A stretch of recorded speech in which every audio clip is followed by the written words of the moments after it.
Hey guys, welcome back to the channel. This is story about What If Naruto X Yandere Arias Part 1. Before I start, please do support for more amazing content and comments for Part 2.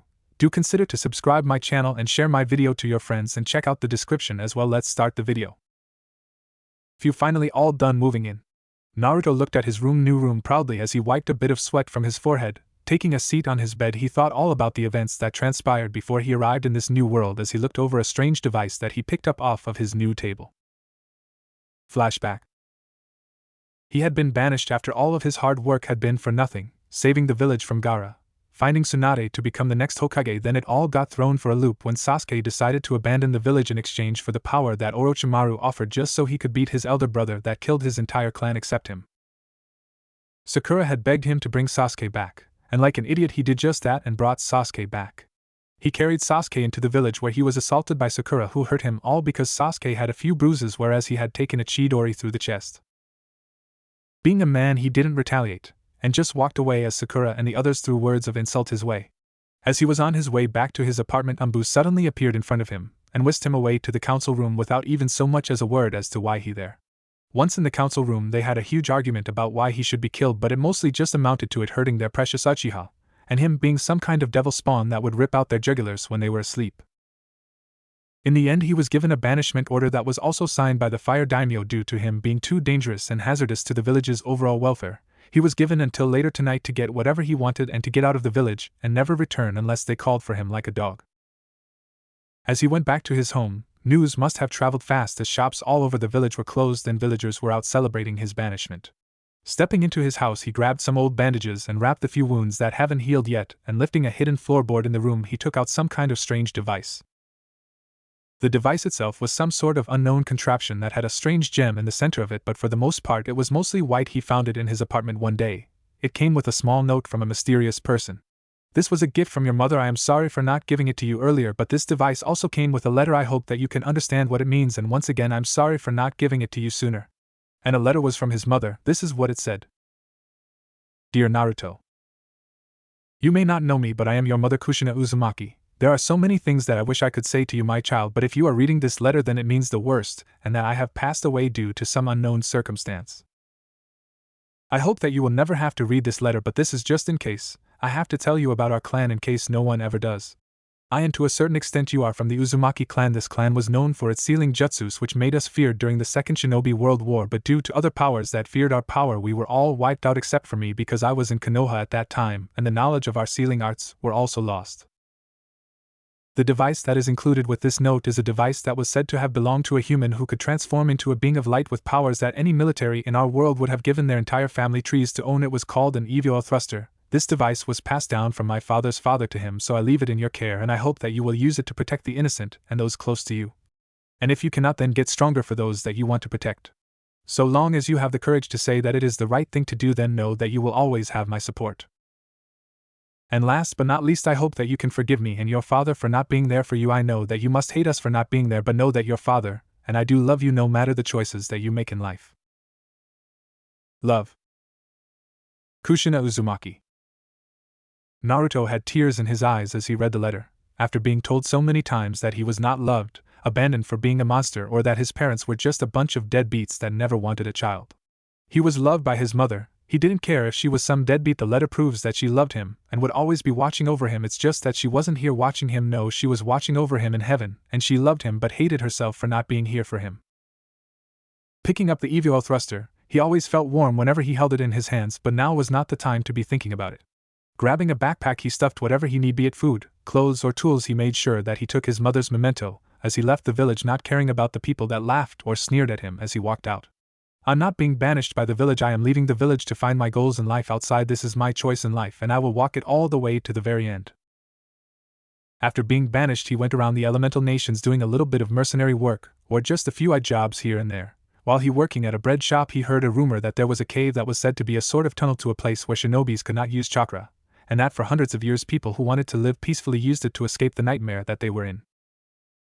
At this time Naruto had officially given up on any mercenary work due to all the killings that he had seen and caused, so he quit his job and took the tunnel. Walking through the tunnel, he could feel himself grow weaker with each step that he took. When he finally made it to the other side, he saw that it was sunny with trees, but his vision was beginning to blur. Stumbling into an area with people, he suddenly felt faint and fell to the ground unconscious as yelling could be faintly heard. When he woke up, he found himself in a hospital of sorts, where there were very nice people who asked him a few questions. It was mostly his name, place of birth, and so on and so forth. When all the administrative stuff was done, he was given a chance to go to the restroom. It was here that he saw that he had apparently grown somewhat shorter, or to be exact, he had become younger. As he was flipping out inside of the restroom, a knock was heard on the bathroom door. "Excuse me, but are you alright?" Naruto answered yes, as he calmed himself. And when he came out, he saw a nice lady sitting by his bed. She introduced herself as Yumo. She was from an orphanage nearby, and they were taking Naruto there to stay since according to them he didn't have any parents or living relatives. But a few days before he left the hospital had apparently sent his information over to the government, who also didn't have any information on Naruto, so they made an identity for him. He was now officially known as Naruto Uzumaki in this world. While staying at the orphanage, he found that it was much better than when he used to live at the one in Konoha. The kids there were generally helpful and nice. There were a few troublemakers that emerged once in a while, but the staff would always reprimand them whenever they did something wrong. While staying at the orphanage, Naruto made many friends and they had many adventures together. Until the day came for adoption. A very nice couple saw Naruto and decided to adopt him. For Naruto it was a teary separation, as he made many friends in the orphanage, and he didn't want to leave them, so he promised them that he would visit whenever he had the time. Naruto's adoptive parents, Jin and Sophia Kazama, showed him their home, and it took them a while to get close to Naruto, but he eventually started calling them Ka-san and Tu-san finally. When he did that, his parents were so happy that they all went out to eat that day. They lived in that small town for a while before Naruto's dad got a promotion and they had to move into the bigger cities for him to be closer to the main headquarters. Naruto cried a little that day, but his mother and father promised that they could come and visit during the holidays. End flashback. So now it brings us here to Naruto in his new room, and honestly, if he could make it a point, he was much happier here than he ever was in the elemental nations. "Naruto, it's dinner time. Come on down. If you're not done moving your stuff, then you can continue later on." Naruto looked up and saw the time. "Oh wow, it's been that long already, huh? Alright, I'll be down soon," Naruto called back as he placed the EVO thruster by his bedside, where there was a photo of his friends back in the old town where they used to live in, and went downstairs for dinner. Time skip. Months have passed since the Kazama family moved into their new home. For Naruto, he went to a nearby junior high school for a while to finish up his final year of junior high, and as he went through his final year, he also had a part-time job at a bread shop/cafe which was visited by girls from an all-girls school called Ko Academy. Now he wasn't a pervert, okay, he was a slight pervert with a stash hidden somewhere in his room like most teenage boys he knew in school, but at least he didn't take the job just cause of the girls. The shop called, oddly enough, the cafe paid really well for bakers, and it just so happens that Naruto used to work as a baker's apprentice back in the elemental nations when he was in the odd jobs phase of his life, so he managed to pick up some skills from that baker, and it helped him here. Occasionally he would also work up front as a server or cashier when the baking was done. While working up front, he always noticed that a black-haired girl with a big bust was always around whenever he was around. According to the girls that visited the cafe, she was Akino Himejima, the second most beautiful girl at the school, and Naruto had to admit she certainly did stand out with her long black hair that almost reached the ground and big bust, but he was in his final year of junior high while she was in her second year of high school, and they had never even exchanged a word of dialogue, so maybe it was just a coincidence that she was here whenever he worked up front. Yeah, that had to be it, thought Naruto as he delivered coffee and buns to Akino's table before getting behind the register. As Naruto was clocking out for the end of his shift, he saw Akino waiting on the outside of the cafe. I was wondering if you were the one who made the buns?" Naruto saw that Akino was holding her skirt in a way that made his heart stop while also holding a bag of buns. "Well, yeah, I guess I did," Naruto replied as he tried to keep his blush and thoughts under control. "They are really good and they always keep me coming back for more." Naruto thanked her for the compliment, and went back home while Akino returned to the academy. With Akino. "President, I'm back," Akino chirped as she closed the door to the club room to see a girl with a slightly smaller bust playing chess all by herself. Akino, you're back, so did you bring back more of those buns from that cafe?" Akino nodded and placed the bag in front of the red-haired girl. "And what about the boy, does he still have that power that you talked about?"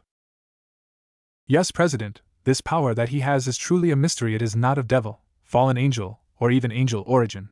It is truly a mystery. Are you planning to recruit him, President?" The red-haired girl shrugged her shoulders as she picked up a bun. "I am not sure yet, but we should keep a watch on him nonetheless. A power like that could be useful to us." The red-haired girl looked over to Akino, who had a dazed look in her eyes.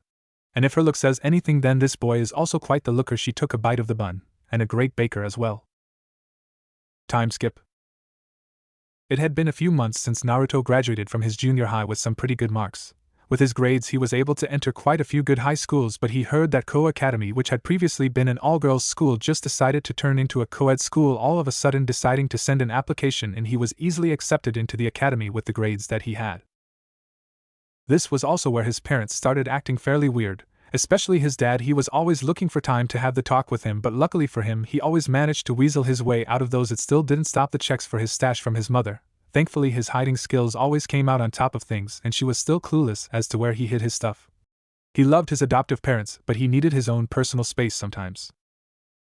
Anyway, back to Naruto. He was a first-year student at Koa Academy, dressed in the standard academy attire, a black undershirt, and an average pair of shoes. Currently he was friends with one Shinji and Kaiba, or just Kai for short, since no one really called him Kaiba and Kai didn't seem to care about it much, so everything was alright. Naruto still worked at the cafe, and every once in a while he would have a little chat with Akino whenever she came by to have something to eat, and on his days off he, Shinji, and Kai went down to one of the arcades in the city, which was where they were now. So Naruto, you planning to pick up the new Fallout next week?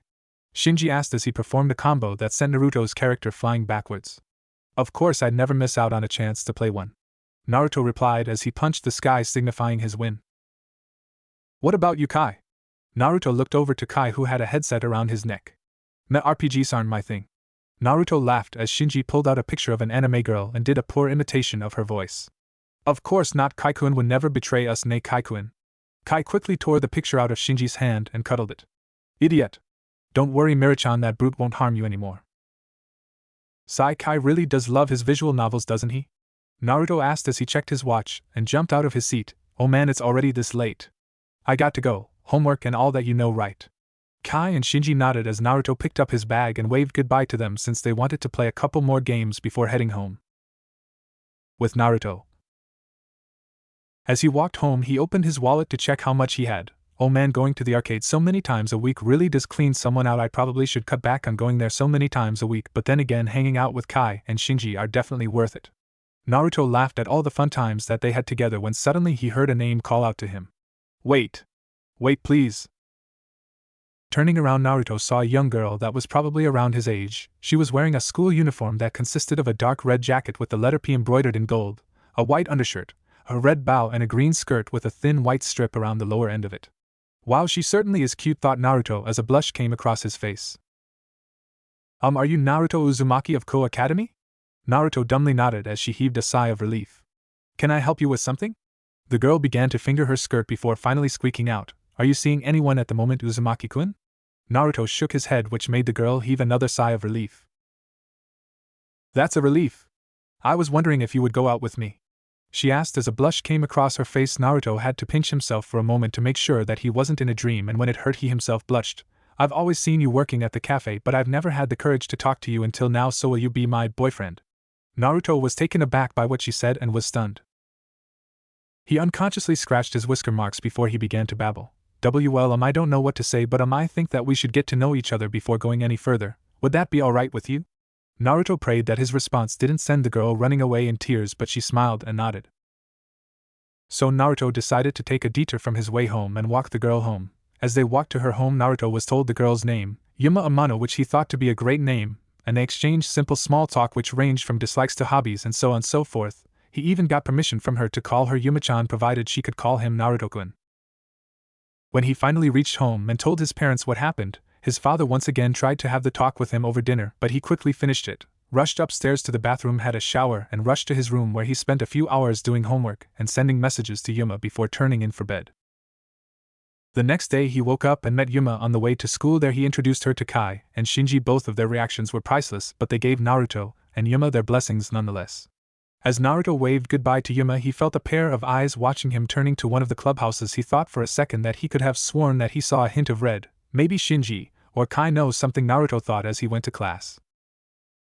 Hey Shinji, Kai, do you guys know of any student in the academy that have red hair, or to be more specific, bright red hair? Shinji and Kai put their hands on their chins as they thought about it. Well, I have heard that one of our senpais in the third year has red hair and a great body, but nothing more, Shinji replied as he took out his notebook. You're really asking the wrong people, Naruto. If it's information on girls you're looking for, then you should go find either Issei, Matsuda, or Motohama senpai. Rumors from girls around the schools say that they're the biggest perverts the world has ever seen. If you're looking for information on girls, then they're the ones that you should be talking to. Naruto raised an eyebrow at what Kai just said. You were eavesdropping on girls? Kai shrugged his shoulders. Well, technically I was playing on my phone when the girls that were talking about it walked by. Naruto nodded understandingly as the teacher walked in and their class began. During lunch, Naruto wandered around the school looking for the 3 boys that Kai mentioned. Now, if I was the biggest pervert the world has ever seen, where would I be hiding? Suddenly yells of screams came from the direction of the girls' kendo clubroom. Should have guessed. Naruto headed in the direction of the scream to find his senpai lying on the ground. Senpai, are you alright? Naruto asked as he helped his senpai up. Ugh, yeah, I'm alright, thanks for helping me, I'm Issei Hayadu. Issei turned to Naruto. Sorry, but who are you? Oh, I'm Naruto Uzumaki from the first year, and I was hoping to ask you something. Issei gave him the thumbs up. Sure, but let me find my friends first, he replied as he began to nurse his bruises. Few minutes later, Issei, Matsuda, Motohama and Naruto were crouched outside of the Occult Research Club's clubhouse. So you guys decided to bail on me, huh? If it wasn't for Naruto here, I probably would have taken longer to find you guys. Now let's listen to our junior's question. Issei reached over and patted Naruto on the shoulder.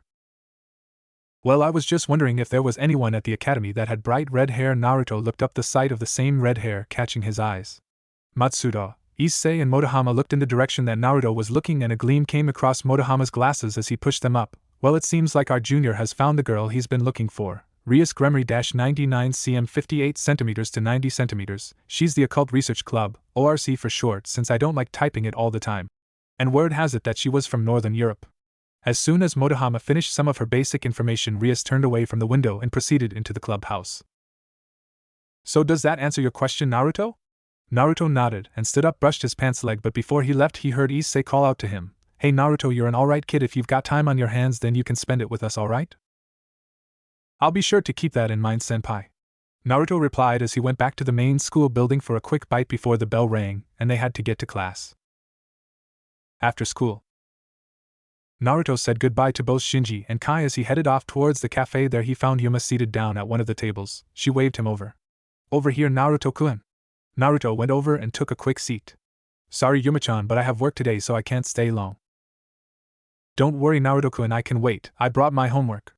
Naruto nodded understandingly as he left to get to the kitchen to begin his shift. After preparing more buns, he came outside to do other duties like the register or grabbing buns for the people who wanted them to go. And just like always, Akino arrived and ordered some buns to go, but this time she brought a girl that Naruto recognized as Kaneko, another first-year student. Hello Akino-san, your buns. Naruto handed over the bag of buns as Akino handed over the same amount of money she always gave with a smile. Thank you, Naruto-kun. But before they left, Kaneko bowed to him. Thank you for making such good buns, she replied in a monotonous voice before leaving with Akino. After Naruto's shift was over, he was taken to the back by his boss and given his paycheck with a little bit extra, for you and your girlfriend. Naruto blushed and tried to deny it, but his boss wasn't having any of it, and teased him about it. As Naruto and Yuma were walking back, Naruto decided to take the first move and invited her over for dinner. Once inside the house, he introduced Yuma to his parents, who began to ask quite a few questions about her and what they did, but at least nothing embarrassing about him was spoken. So after dinner, Naruto walked Yuma home, and at her doorstep she gave Naruto a kiss on his cheeks, making both of them blush. Time skip. Weeks had gone by since Naruto met Yuma, and today was the day that they were going to officially have their first date as a couple. So Naruto was dressed in a black jacket with a gray undershirt, blue jeans and an average pair of sneakers. While waiting for Yuma, a lady with brown hair came by and gave him some sort of flyer that had a weird drawing on it, and at the very top of the flyer was the words, "Your wish will be granted." Well, I wish that I had this back in the elemental nations, but now that I'm here I don't need it cause most of my wishes have been granted. Naruto moved over to the trash can to throw it away but thought, nah, maybe Shinji or Kai could use it as a joke item, and he proceeded to put it into his pocket as Yuma called out to him so that they could begin their date. Sorry, I'm late, Naruto-kun. Naruto simply waved it off. Don't worry, Yuma-chan, you're not late, I'm just early. Both of them got a little chuckle out of that as they went on their way. Insert Sawayaka na Yaso Toko Diso from the Highschool DxD host here. Walking through the streets, Yuma spotted a t-shirt store and dragged Naruto there to try out a few of the shirts. Looking around, Yuma grabbed one that had a flame design at the bottom of it, and they were rising towards him. Naruto began to wave himself like he was hot to go along with it. The next shirt she pulled up had a 5 bullet holes where the heart should be. Naruto grabbed his heart in pain when she pulled that one out. Both of them laughed at Naruto's performance, which was alright. After trying a few more shirts, they left men's department, since nothing caught his attention. They made their way towards the women's department where Naruto spotted some simple jewelry and called her over to check it out. They left that store a while later, a simple locket that held a picture that both of them took a while back in a photo booth down by the arcade. They made their way towards the cafe, which was full of young lovers. The boss spotted Naruto step in with Yuma. He led both of them to a special table near the front of the shop. Giving them a menu, he left them alone for a moment before returning a moment later. So are you ready to order? Both of them placed their order, and a few minutes later their orders came out. Naruto had an autumn breeze, which was basically a really well done orange smoothie, while Yuma had a 10-fruit parfait. She loved the taste of it, and gave a little bit of it to Naruto. End song. With the food out of the way, both of them made their way towards the town fountain. Walking towards the fountain, Naruto suddenly felt someone holding his hand. Turning to Yuma, he saw that she was looking down with a sad look on her face. Oh look, it's the fountain. Yuma ran forward and gave a little twirl. Naruto could see the sunlight reflect off of the surface of the locket. Yuma suddenly came towards Naruto and wrapped her hands around Naruto. Yuma-chan, is everything alright? He asked as light sobbing could be heard from Yuma. I'm sorry, Naruto-kun. Naruto suddenly felt a sharp pain in his heart. He could see wings, or more specifically black wings, come out of Yuma's back, and she was holding some sort of spear in her hands. I'm sorry, Naruto-kun, I truly am. I just wish that we could have met under other conditions. With a pull, Yuma pulled out the spear and Naruto fell backwards into a puddle of his own blood, spitting it up as well, while Yuma teleported away, a line of tears going down her face. So this is how I'm going to die, huh? In a puddle of my own blood. This one time I wish that Kyuubi could heal me. I have so much that I still haven't done yet. But why was Yuma-chan crying? Naruto raised his hand and saw that it was red, just like her hair. Rias-senpai's hair is the same shade of red. Naruto thought about her hair, and how similar it was to the blood on his hand now. SSA, save me someone, anyone please. The flyer in Naruto's pocket flew out, and a red flash appeared to the side of Naruto. You're the one who summoned me, right, Naruto-kun? The figure asked. Who are you and how do you know me? Naruto choked out as he coughed up another glob of blood. That is of no purpose at the moment. For now, live for my sake. With that said, a white light filled Naruto's vision as he felt the last bit of his life fade. The next day, Naruto opened his eyes to find himself in his bed. Oh man, that was the weirdest dream I've ever had. I dreamed that Yuma-chan killed me. I'm sure that it doesn't mean anything. Naruto got off his bed and checked the time. Oh man, it's this late already. I'm going to be late for school. Scrambling around his room to get all of his stuff together, he accidentally kicked his bedside table, knocking the EVOL thruster into his bag. At school. What do you mean you've never heard of Yuma-chan? Asked Naruto as he held his hands open. Well, the way you described this girl, she must have been really pretty, and we probably wouldn't have forgotten such a thing even if we're not into that kind of girl. Kai answered as he took a bite of his sandwich while Shinji elbowed him. Hey, that's you. I'm into 3D girls if you don't mind. But that's impossible.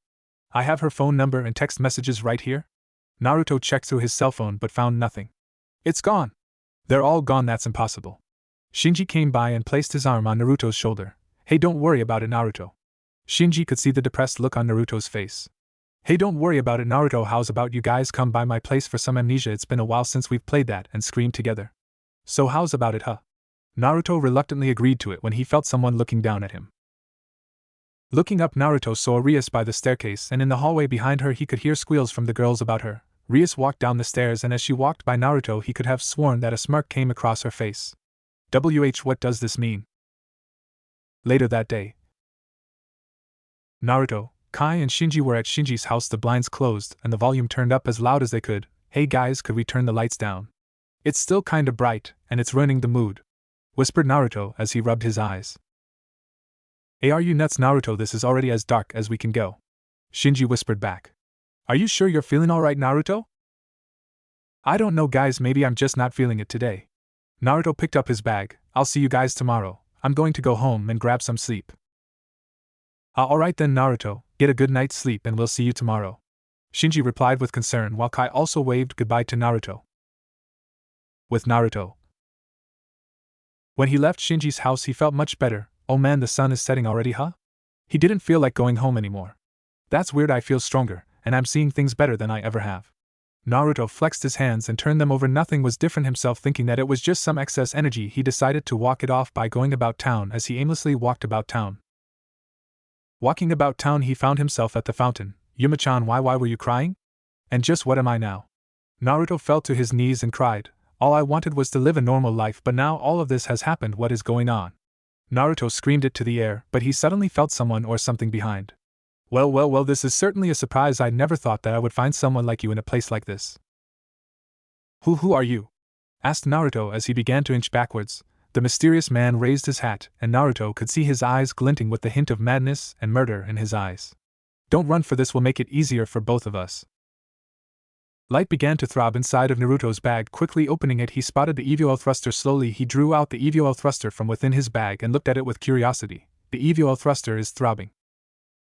Pull the EVOL thruster out of its sheath and we shall fight together as Nexus. Naruto hesitated for a moment before he gripped both ends of the EVOL thruster and pulled both parts apart, making a light appear from the unsheathed part, and pointed it up in the air, yelling, "Nexus!" A flash of light surrounded Naruto, and moments later a glowing figure flipped over the man. What are you? The man asked as the light faded. In its place was a black and gunmetal figure that had two glowing eyes. On its chest was a strange shape and above it was a green gem. The figure turned around and took a look at its hands. Wow, this power, it feels weird, but it makes me feel like I was back in the elemental nations. The figure took a combat stance while the man raised an eyebrow at his actions. What are you? That is of no concern now. If you wish to go down the hard way, then so be it. Putting his arm out, he formed a light spear similar to the one that Yuma made, but instead of red his was blue, and threw it with the intent to kill, or at least heavily injure. Naruto was about to dodge it, but as it went by he noticed that it was going much slower than he expected. What is going on? Is my reaction time faster? If so, then it would be the perfect opportunity to do this. Dashing past the light spear, Naruto kneed the man in the stomach before bringing his other leg around and kicking the man in the side, sending him flying off into a few bushes. Whoa, just how strong am I? Naruto asked as black wings similar to Yuma's emerged from the bushes and the man soared into the air and landed on top of a tree to look down at Naruto. You dare to make a mockery of me, Danaseek? Just who do you think you are? I'm Naruto Uzumaki Kazama, ex-shinobi of Konohagakure. Naruto entered his combat stance but shifted it so that he could get a better balance. Well then, Naruto Uzumaki, show me what you have. Danaseek threw his light spear at Naruto, which he simply dodged by flipping backwards to his surprise. It's been quite a while since I've done all these acrobatic tricks. I'm surprised that I can even do them. As soon as Naruto stopped flipping backwards, the light on his chest began to blink red. Naruto looked down at it as he felt his strength fading. What is going on? Why do I feel weaker all of a sudden? Too bad for Naruto. As soon as he turned his attention back to Danaseek, he saw a light spear heading in his direction. He tried to dodge it, but he missed the timing and the spear went through his stomach. Arg! It didn't hurt this much when I got stabbed the other time. Naruto screamed out in pain. He moved to grip the light spear but found that he could not touch it without burning his hands. It hurts, doesn't it? Light is like a deadly poison to your kind, but I will finish this soon, you needn't worry. Danaseek threw his arm back and the spear was pulled out of Naruto's body. When the spear was back in Danaseek's hand, Naruto detransformed into his human self with a hole exactly where he got stabbed. Damn it, I can't die. Not a second time. Naruto closed his eyes and waited for the strike to come down on him, but the spear was shot out of Danaseek's hand by something red. Was that your doing? No, I suppose it wasn't. A red flash appeared, making both men turn towards it. You will keep your hands off of him. A female voice demanded. That red hair, it can't be Rias Senpai, can it? Mumbled Naruto before he fainted. Who do you think you are, stopping me? Danaseek demanded as he made another light spear appear in his hand and threw it at Rias, but a white-haired girl jumped out of nowhere and deflected it with little effort before rising to stand by her side. As for the light spear, it returned to Danaseek's hand as he flipped out at being denied his target and charged at Rias and the white-haired girl, but bolts of lightning descended from above and exploded right in front of Danaseek, blowing him backwards as a lady with long black hair walked out, lightning crackling in the palm of her hand. She spotted the wounded Naruto on the ground and ran to try and help him. Red hair, so you are from the House of Gremory? That is correct, I am Rias Gremory. How are you, my good fallen angel? Danaseek merely laughed and picked up his hat, dusted his jacket, and placed it on his head. Is this boy one of your household? Bring any harm to him and you will get no mercy. Well then, my apologies for what happened today, and based on what happened I would say that you have yourself a very special servant, but you should not let them run loose like that. Someone like me could accidentally hunt him down while taking a walk. Rias waved her hand in appreciation. Thank you for the advice, I will take it into consideration, and for my part, the next time anything like this happens I will not hesitate to start something. Bear that in mind. Rias ended it with the narrowing of her eyes to signify the gravity of the situation. I could say the exact thing to you next, head of the House of Gremory, warned Danaseek before he flied off into a portal that appeared in the sky. Akino, how is he? Rias asked, concern in her voice. He is heavily wounded using his power, and being hit by the light spear must have done it. Was it wise to have waited for so long before intervening? I'm sorry about that, Akino, but I wanted to see his power for myself, and I am surprised by his abilities, and don't worry, I won't let him die, for he is mine. The next day, a beeping noise woke up Naruto. He lifted his sheets off of his body to reach out and turn it off. Ah man, another terrible dream about me getting hurt. I got to stop doing whatever the heck it is I do at night before hitting the sack. Yawn, it feels kinda drafty in here. Did I open a window? Naruto looked down and saw that he was naked. Wah! Naruto quickly covered his delicate bit with his hand as he began to look around for his shorts or his underpants at least. Rummaging through his room, he noticed a shape around the rest of his blanket. That's a weird shape. Maybe my pants could be under there? Naruto lifted the blanket to reveal a very naked Rias Gremory sleeping on his bed. Reeling backwards, he hit his head on his cupboard. Our Rias-senpai. Naruto's loud scream woke the slumbering Rias, who woke up due to Naruto's yell. She cutely rubbed her eyes and stretched herself, giving Naruto a full view of her body. Naruto quickly reacted by covering his eyes with both hands, but remembered that he was naked, so he placed one hand over his bottom part and his other hand over his eyes as he tried his best not to peek. Arias-senpai, what are you doing in my room, and why are we naked? This has to be another dream. I'm afraid not, Naruto-kun. Everything that you have seen and experienced is real. I am Rias Gremory, a devil. A devil? Rias nodded as she laid her head on her arm and propped it on top of her knee. That is right, I am also your master. It's nice to finally meet you, Naruto Uzumaki-kun. And we're done for this chapter. And to be honest, this flowed way more naturally than the original did, and it also allowed me to relieve my childhood hero Ultraman, though it is nice to note that Dyna was my first but Tiga was my favorite. Even though I've watched 1/3 of Dyna, yet I've only seen a handful of Tiga episodes, which include the final 2 episodes. If you are sitting there asking yourself who Ultraman is, I don't blame you. Outside of Japan, few people do know who he is. High five to the people who know who he is. But anyway, this story came about as I was listening to some Ultraman op songs, and I came across Nexus's, which, if you haven't heard, is a kick-ass song without the translation. With the translation, it's a kick-ass song that has meaning behind it, and by a mind-boggling conclusion, I decided to revamp the road to devilhood into this. Naruto, if you don't get down soon, then your breakfast is going to get cold. Sophia looked over to Jean, who peeked over his newspaper and just winked at his wife before turning his attention back to it. She decided to wink back and went on up the stairs, calling for Naruto to wake up. Sophia and Jean loved Naruto since the day that they adopted him, and though they had some rough spots in the beginning, it was all water under the bridge.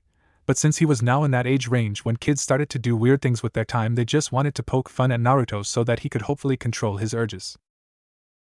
I'm coming up to wake you up, Naruto, and if I see you with a dirty magazine. Then just before Sophia could finish her sentence, she opened the door to Naruto's room to see him standing over Rias, who was naked while Naruto was missing his pants and shirt as well. Good morning.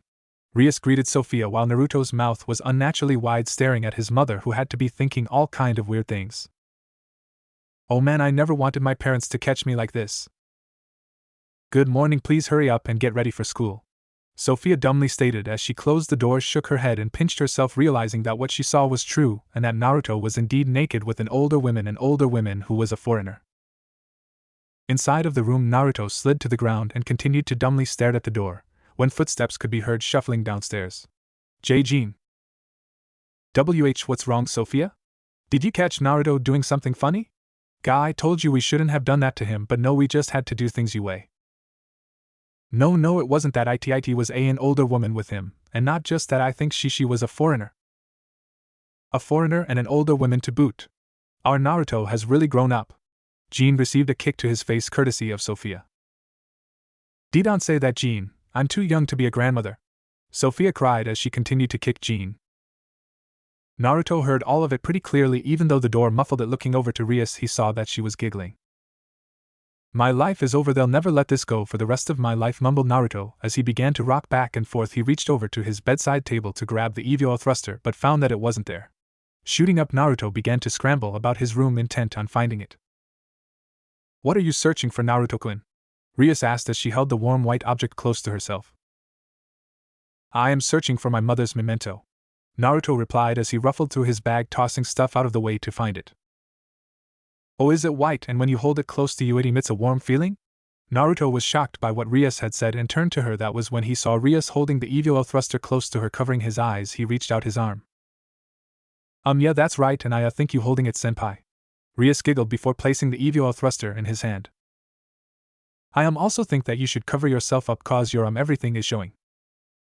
Rias folded her legs and acted as though she was actually wearing clothes, Don't worry about it, you can look at them if you want to. She stood up and calmly walked over to her clothes, which lay by the side nicely folded on top of each other. Taking her panties, she slipped them on while dirty fantasies ran through Naruto's mind. So are you feeling alright? This broke Naruto out of his fantasy, who looked down and saw that his stomach was healed as opposed to a big gaping hole, though there was a small scar. That was when realization hit him.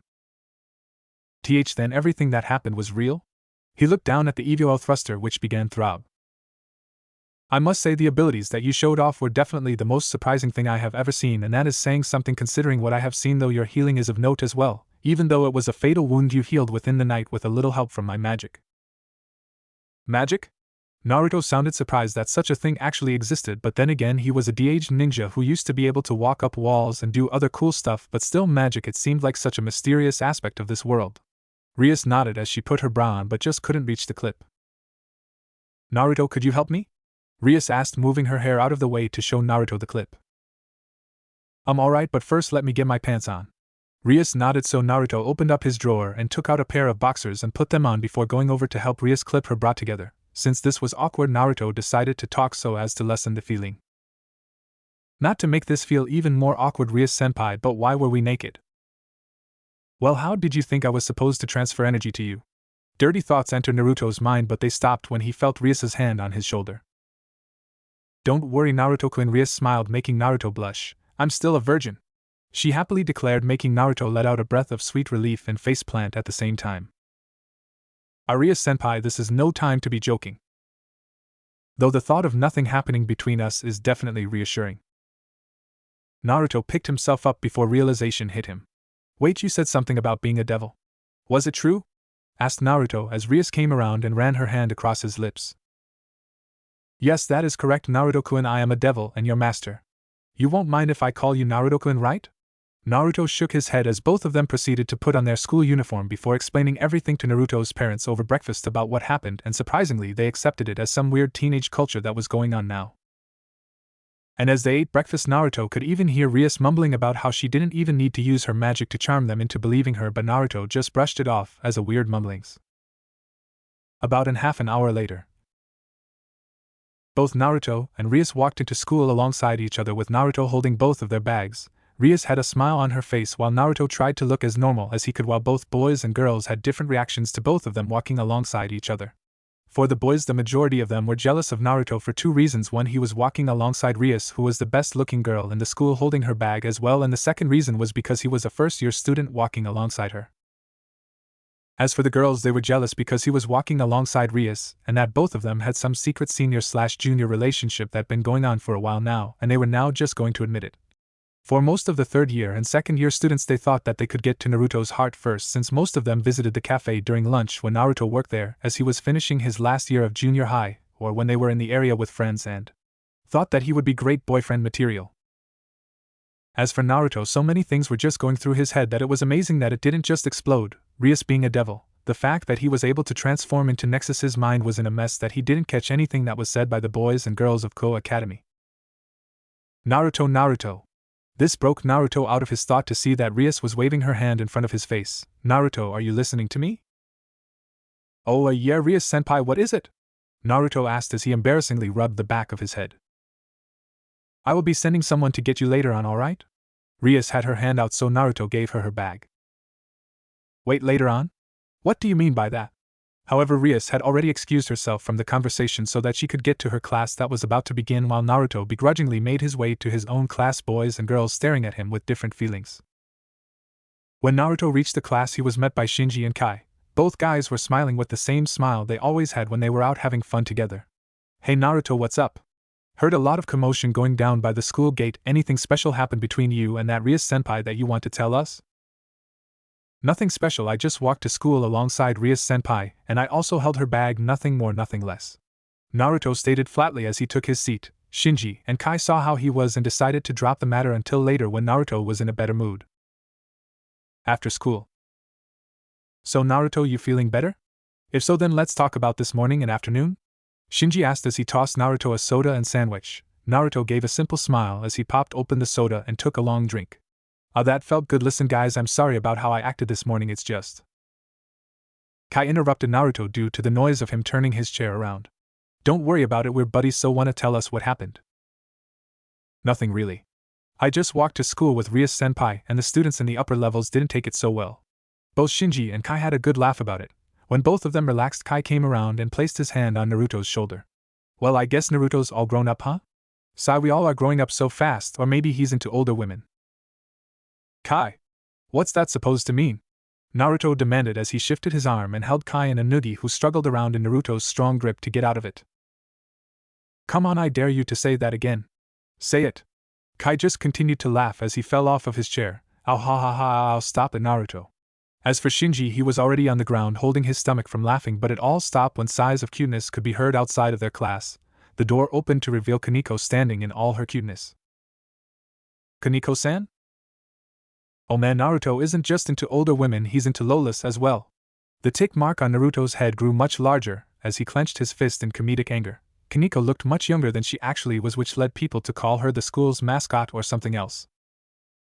What? You freakin' 2D lover, die. On no Lilikan, Naruto pointed his finger at Shinji to stop whatever he was going to say, and I'm not into older women. Naruto continued the noogie as Kaneko walked towards them. Naruto-san, all three of them calmed down and looked at Kaneko, who just blankly stared at them. Ria-senpai sent me to get you. Naruto nodded before letting go of Kai, who dropped to the floor but managed to pick himself up with the help of Shinji. Naruto proceeded to follow Kaneko to the old school building, but not before both Kai and Shinji stifled a laugh but were stopped when Naruto threatened another nagi. Naruto followed Kaneko all the way to the old school building where he met Issei and his friends when he wanted to find Ria-senpai's identity. Once there, they opened the door to reveal a boy with blonde hair wearing the uniform of the academy, and he was seated calmly on a sofa that was laid nicely in the room. Shifting his attention away from the teen as he entered the room, Naruto noticed that it was nicely decorated with a certain style that he just couldn't put his hand on, but it made the room look very majestic and beautiful. Ah, you must be the new member that President was talking about. The blonde teen stood up and stuck his hand out. I'm Kiba Yuto, nice to meet you. Naruto shook the hand and gave his name. Kiba Yuto, oh, he's the one that all the girls are talking about. So would you like some tea? Offered Kiba.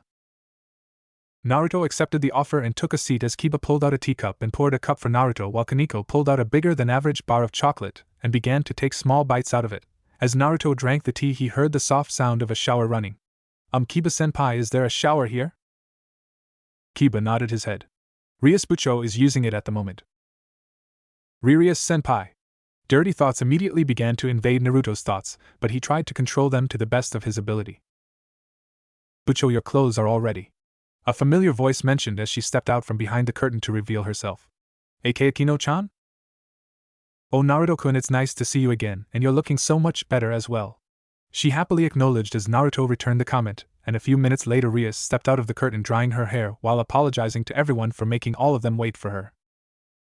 So Rias-senpai, why am I here? And what exactly did you mean when you said that I was your servant? Ah, straight to the point, huh, Naruto? Alright then, as I've told you before, all of us gathered here today are devils. Naruto looked at everyone with shock before returning his attention to Rias. And the man that attacked you yesterday was a fallen angel. A fallen angel? Rias nodded. Yes, they were once angels that were in the service to God, but due to corrupt emotions they were cast out of heaven, and having nowhere else to go they descended into the underworld, where they attempt to wipe us devils out while also attempting to manipulate humans into helping them accomplish this task. Over time they have fought for supremacy of the underworld, but as we fight the fallen angels we are also fighting against the angels that are sent down with orders from Kami to eliminate us in the end, and in the end it is a three-way standoff. Do you understand everything that has been said so far? Naruto nodded his head in understanding and waited for her to continue. And when I said that you were my servant, that was correct, because I resurrected you from death. You have become a servant under me. Naruto clenched his fist in anger when she said that, and he unknowingly leaked a bit of killer intent which they caught. But don't worry, Naruto, just because you're my servant I won't mistreat you in any way or ask you to do duties which are impossible. Naruto relaxed when she said that. The term servant reminded him of the way Konoha said that he could not return unless called like a dog. It just left a very bad taste in his mouth. It also helped that Akino and Kiba explained that Rias treated them very well. In fact, they were a family to an extent. Naruto calmed himself down and asked the one question that had been bugging him ever since he saw the black wings from Donasek. So that means Yama-chan was real, right? Rias nodded and threw out a photo that was of Naruto and Yuma walking about in the streets. Naruto took the photo and stared at it for a moment as tears welled up in the corner of his eyes. Yes, she was real, and the reason that she went after you was because of the power within you, and if it was dangerous to her or her group, then she was to take you out of the picture permanently. You're wrong, mumbled Naruto before he stood up and crumpled the photo in his hands. You didn't see what I saw, Yuma. She was crying, and I won't believe what you say. Naruto picked himself and grabbed his bag and walked away. I'm sorry, but I'm going to have to decline the offer, he replied before walking off. Kiba tried to stop him, but Naruto just brushed his arm off. Akino said. Girl stood up when called, go after Naruto and try to talk to him. Akino nodded and followed Naruto. With Naruto, he was sitting along a riverside, the EVOL thruster in hand, and throwing stones into the river. So this is where you are. Turning around, Naruto saw Akino standing behind him. This surprised him since she managed to sneak up on him without so much as a sound, and this was on the rock-covered surface. May I? Naruto nodded, so Akino moved and sat next to him. Akino was about to say something, but Naruto cut her off. I know what you're going to say, but I don't want to hear it. Why, Naruto-kun?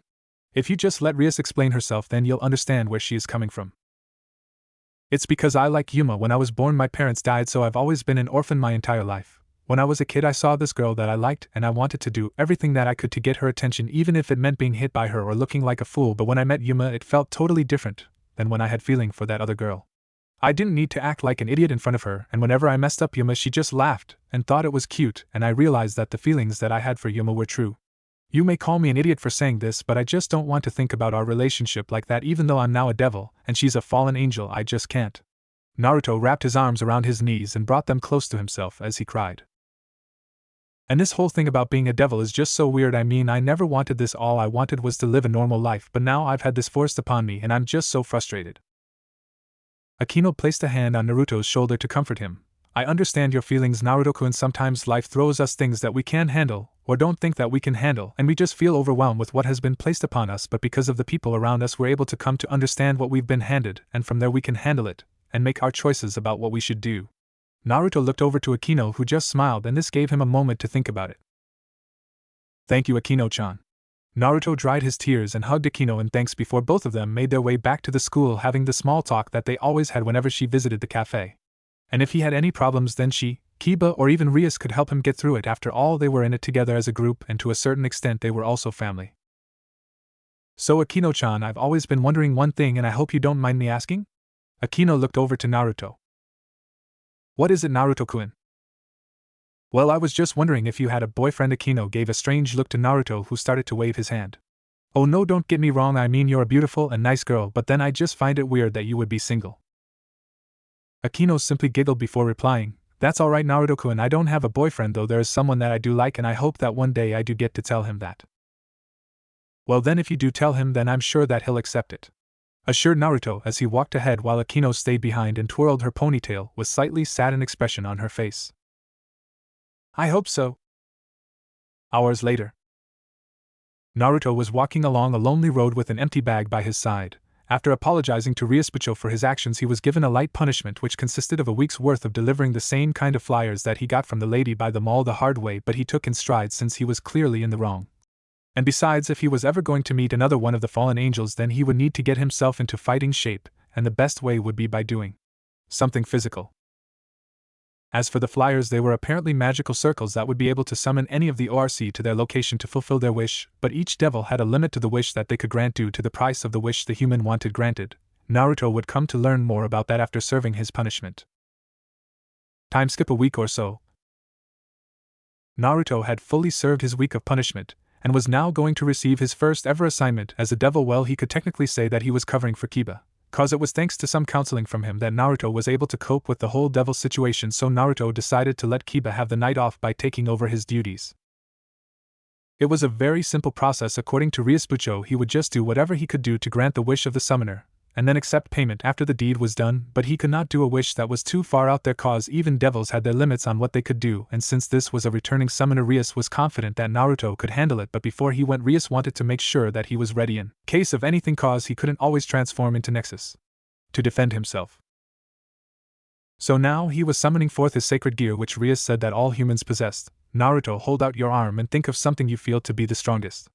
Naruto followed her instruction and held out his hand and began to think about it, but all that popped into his mind was his mother's letter and how it said that she would always be watching over him, and a second later a blue orb formed around the top of his hand and on the palm of his hand before a light engulfed his entire hand. When the light faded, a white fingerless gauntlet that had blue orbs on the top and bottom of it formed on his hand. Interesting, a critical bracer that is not a very common sacred gear to appear among humans. Rias remarked, but Naruto had question marks all about his head. The critical bracer is a sacred gear that projects a shield from the orbs on it to protect its user from attacks. Naruto was amazed at and admired it for a moment before asking how he was supposed to make it return. So by simply thinking about it disappearing, he got his normal arm back, and he simply had to think of it appearing, and it would do so.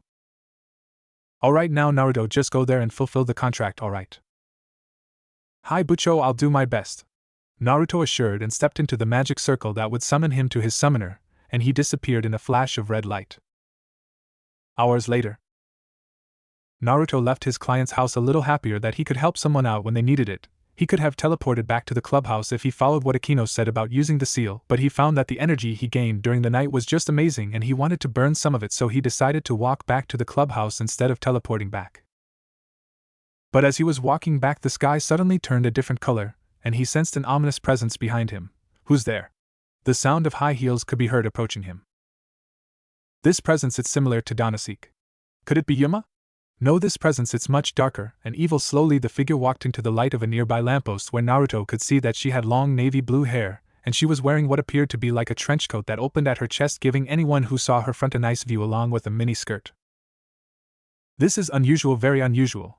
I don't have you confused with anyone else yet. I was asked to get rid of you. How unusual indeed. From the lady's back, big black wings emerged and a light spear appeared in the lady's hand. Oh shit! Naruto jumped out of the way of the light spear that was thrown at him, but he barely made it as the bottom of his jacket was singed. He wanted to transform into Nexus to fight, but the EVO thruster dropped out of his jacket when he jumped out of the way of the light spear and skidded a bit down the road, so he concentrated and called forth his critical bracer, which appeared on his arm momentarily after he called it. The fallen angel seemed surprised that the sacred gear appeared on Naruto's arm but didn't bat an eyebrow at it, and just formed another light spear which she used as a spear to charge at Naruto with. Holding his arm out, he thought of a shield on the bracer, and just like that a blue shield appeared on it. Lucky for him, caused the fallen angel's spear hit the shield, pushing Naruto back. As she was bringing her light spear about for another strike, Naruto made a straight dash to the EVO thruster. Quickly picking it up, he pulled it from its sheath, yelling Nexus into the air, and in a flash of light that blinded the fallen angel temporarily. When the light faded, he had transformed into Nexus. Using one of the walls as support, he jumped off of it and punched the fallen angel, sending her tumbling to the ground. So you're the one that Danasik found and thought was a stray. We thought that the girl killed you, but it seems that we were wrong and there will be consequences for this. Girl, you mean Yuma-chan? Where is she? And if you lay a finger on her, then I'll. Naruto was broken out of his stance by the fallen angel's mention of Yuma, but before he could finish his sentence. You'll do what, boy? Kill me? If you couldn't fight off Danasik, then what hope is there for you to beat me? Making a light spear, she grasped it before charging Naruto down with the aid of her wings. As for Naruto, he prepared himself before running at the charging light spear, and just before the light spear was in arm's reach, he allowed himself to slide under the lady where she could not strike him. Stopping once she missed her target, she brought her spear around to slash Naruto, who jumped over it and landed behind her before proceeding to deliver a punch to her back. This sent her tumbling to the ground in anger. Good damn you, boy. Grabbing her light spear, she threw it at Naruto, who just narrowly dodged it, but before she could make another one, Naruto tackled her to the ground. Where is she? Where is Yuma, and what are you doing to her? Tell me, he demanded, his voice laced with anger, as he slammed her down onto the ground once to shake her up and held on to her trenchcoat. But even with the ground slam, the fallen angel just smiled. Wouldn't you like to know, boy? Tell me something. Why are you fighting for whoever's house you're under? Naruto was taken aback by her question. Quit being under that devil and join us. Naruto's grip relaxed when he heard that, which was when she took her chance to perform some kind of spell that shot forth ice missiles at him. Jumping off of the lady, he destroyed the ice that got close to him with his fists. When all the ice was destroyed, Naruto retook his stance, mentally cursed himself for falling for her trap, and prepared himself for what was to come next. But the lady had apparently enough, or did not want to fight anymore. Stretching open her wings, she took off into the air, but Naruto had to talk to Yuma, so he jumped onto a wall, and using it as a platform, jumped into the air, grabbing her foot as she flew into the air. Let go! She cried out as she tried to kick him off, but Naruto still hung on to what he could, dragging her down much slower than he thought. Flapping her wings, she flew to the ground and dragged Naruto behind for a little before she slammed him into a wall in an attempt to shake him off, but he still would not let go. It wasn't until she made a light spear and stabbed it into Naruto's shoulder that he had to let go of her feet due to the pain he felt as she disappeared into a portal. All Naruto could do was curse himself as he fell, but he didn't hit the ground, for Rias's house seal started glowing on the palm of his hand and Akino was suddenly there to save him.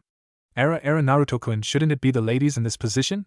If Naruto could blush in Nexus form, he would have promptly done so on the spot.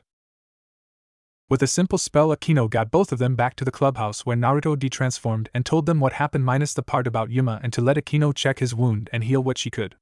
I must say, for a new devil, you've handled yourself very well, Naruto, but you've put me in very awkward position now. Naruto turned to her as Akino healed what she could. What's wrong, Rias Bucho? Rias had her chin placed onto the palm of her hand. Since you fought that fallen angel, they now know that you are still alive, and of all things you have been resurrected into a devil under my house. Naruto bowed his head in shame. I am sorry, Bucho, I should have ran away, but I got too carried away. I will take full responsibility for my actions and accept any punishment you want. But Rias waved it off.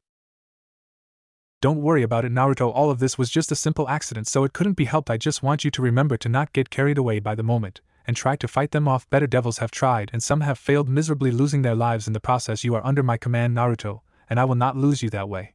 Naruto nodded his head in understanding before excusing himself for the night, leaving Akino and Rias in the clubhouse. Bucho, are you ever going to tell Naruto-kun about him being the special piece?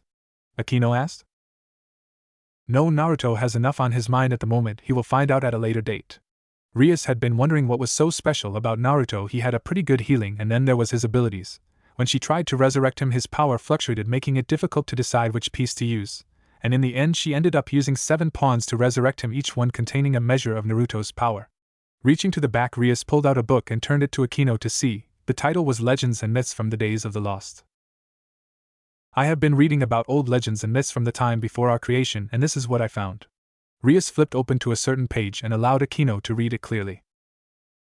Even among devils, legends speak of the great and legendary race of what could have been called the Archons. They were what could be called the original template for which God wanted to have populated the earth.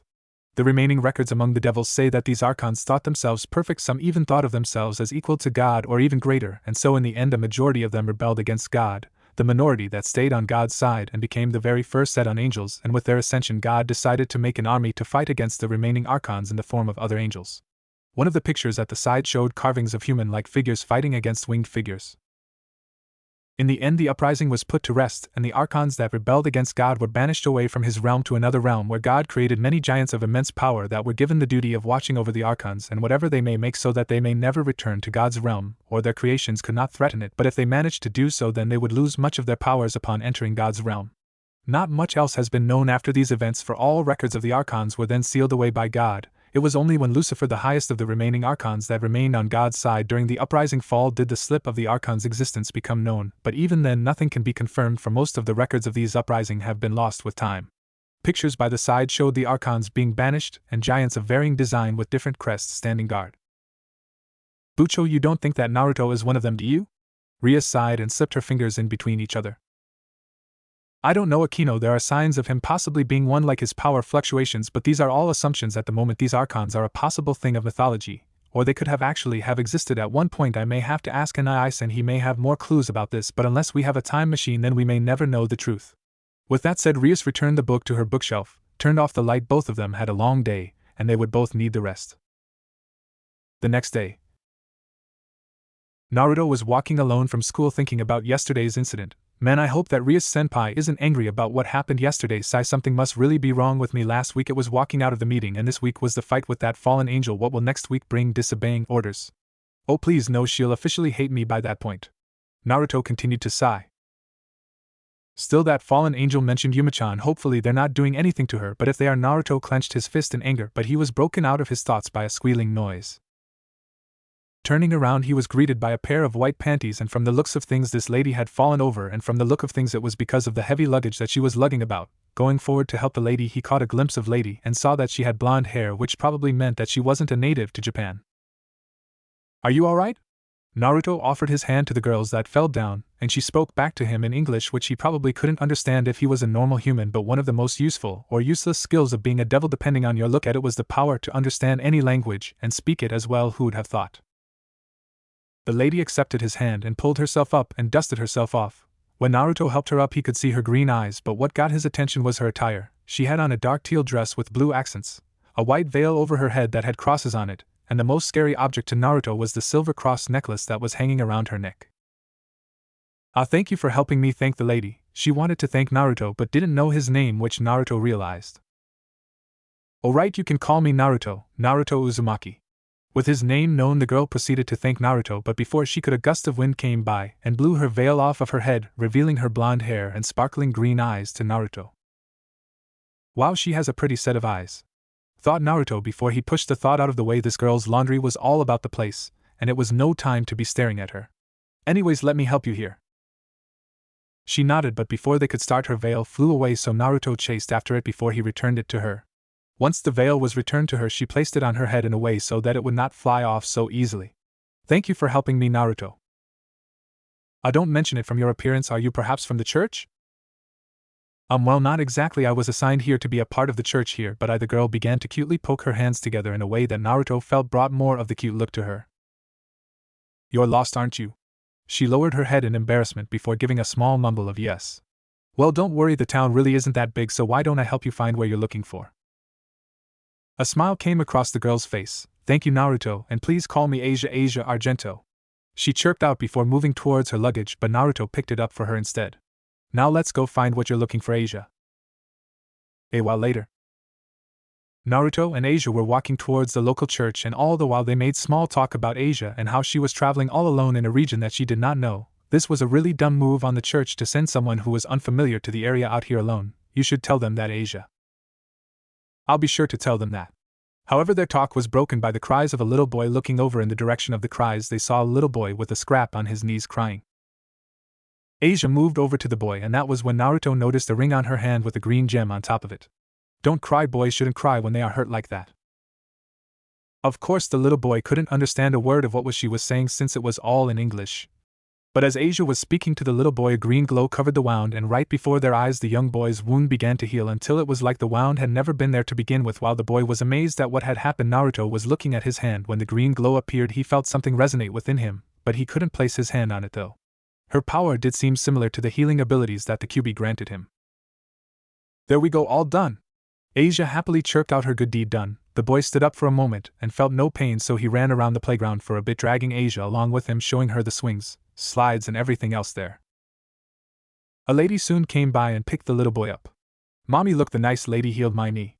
However, the mother just gave it a disbelieving look as she hurried her child away, but not before she gave Asia a weird look that reminded Naruto of the times whenever the kids back in Konoha were hurried away by their parents, so that they did not gain his bad influence. "Thank you, Nei-san," the boy yelled out, hoping that Asia could catch it before his mother took him away. However, Asia looked puzzled by what had happened. "That boy just told you thanks for healing his wound."